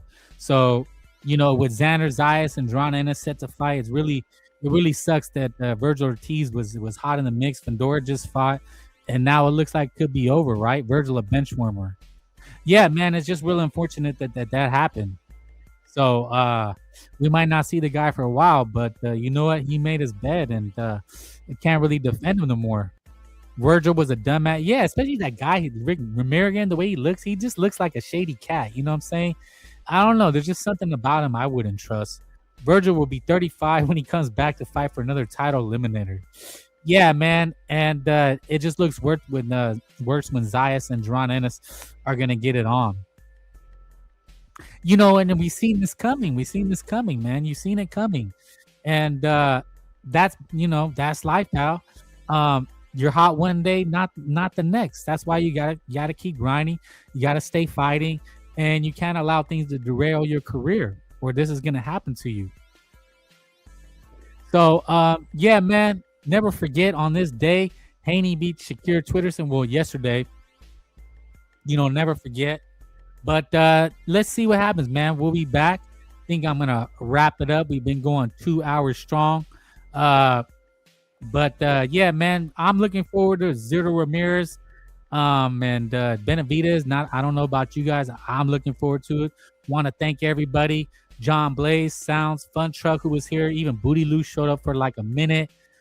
Bones, Stu Matador, Pounds, Mexican Boxing, So Passive. Thank you. Hit the like, guys. Like, subscribe, share. Alejandro Solis. Yeah, man, we're growing. We're getting bigger, stronger. Hawker, a real one. Morb DC, Eric Gomez. Yeah, man, and yeah, might have a new intro when we get back to business. But yeah, man, we're gonna have to find some things to flambe, you know, because there's nothing really going on this week. So we'll figure something out. But on that note, we're gonna dip out and say hello and goodbye to your favorite intro. Remember, all I'm offering is the truth, nothing more. Frank Bay, talking that boxing biz, say your opinion, but you don't say it. What it is, you know that it's Frank Bay, popping that boxing biz, but you don't mean it. Frank Bay, Frank to the busy bay, that's right, you know that it's Frank Bay. Frank Bay, popping that boxing biz, say your opinion, but you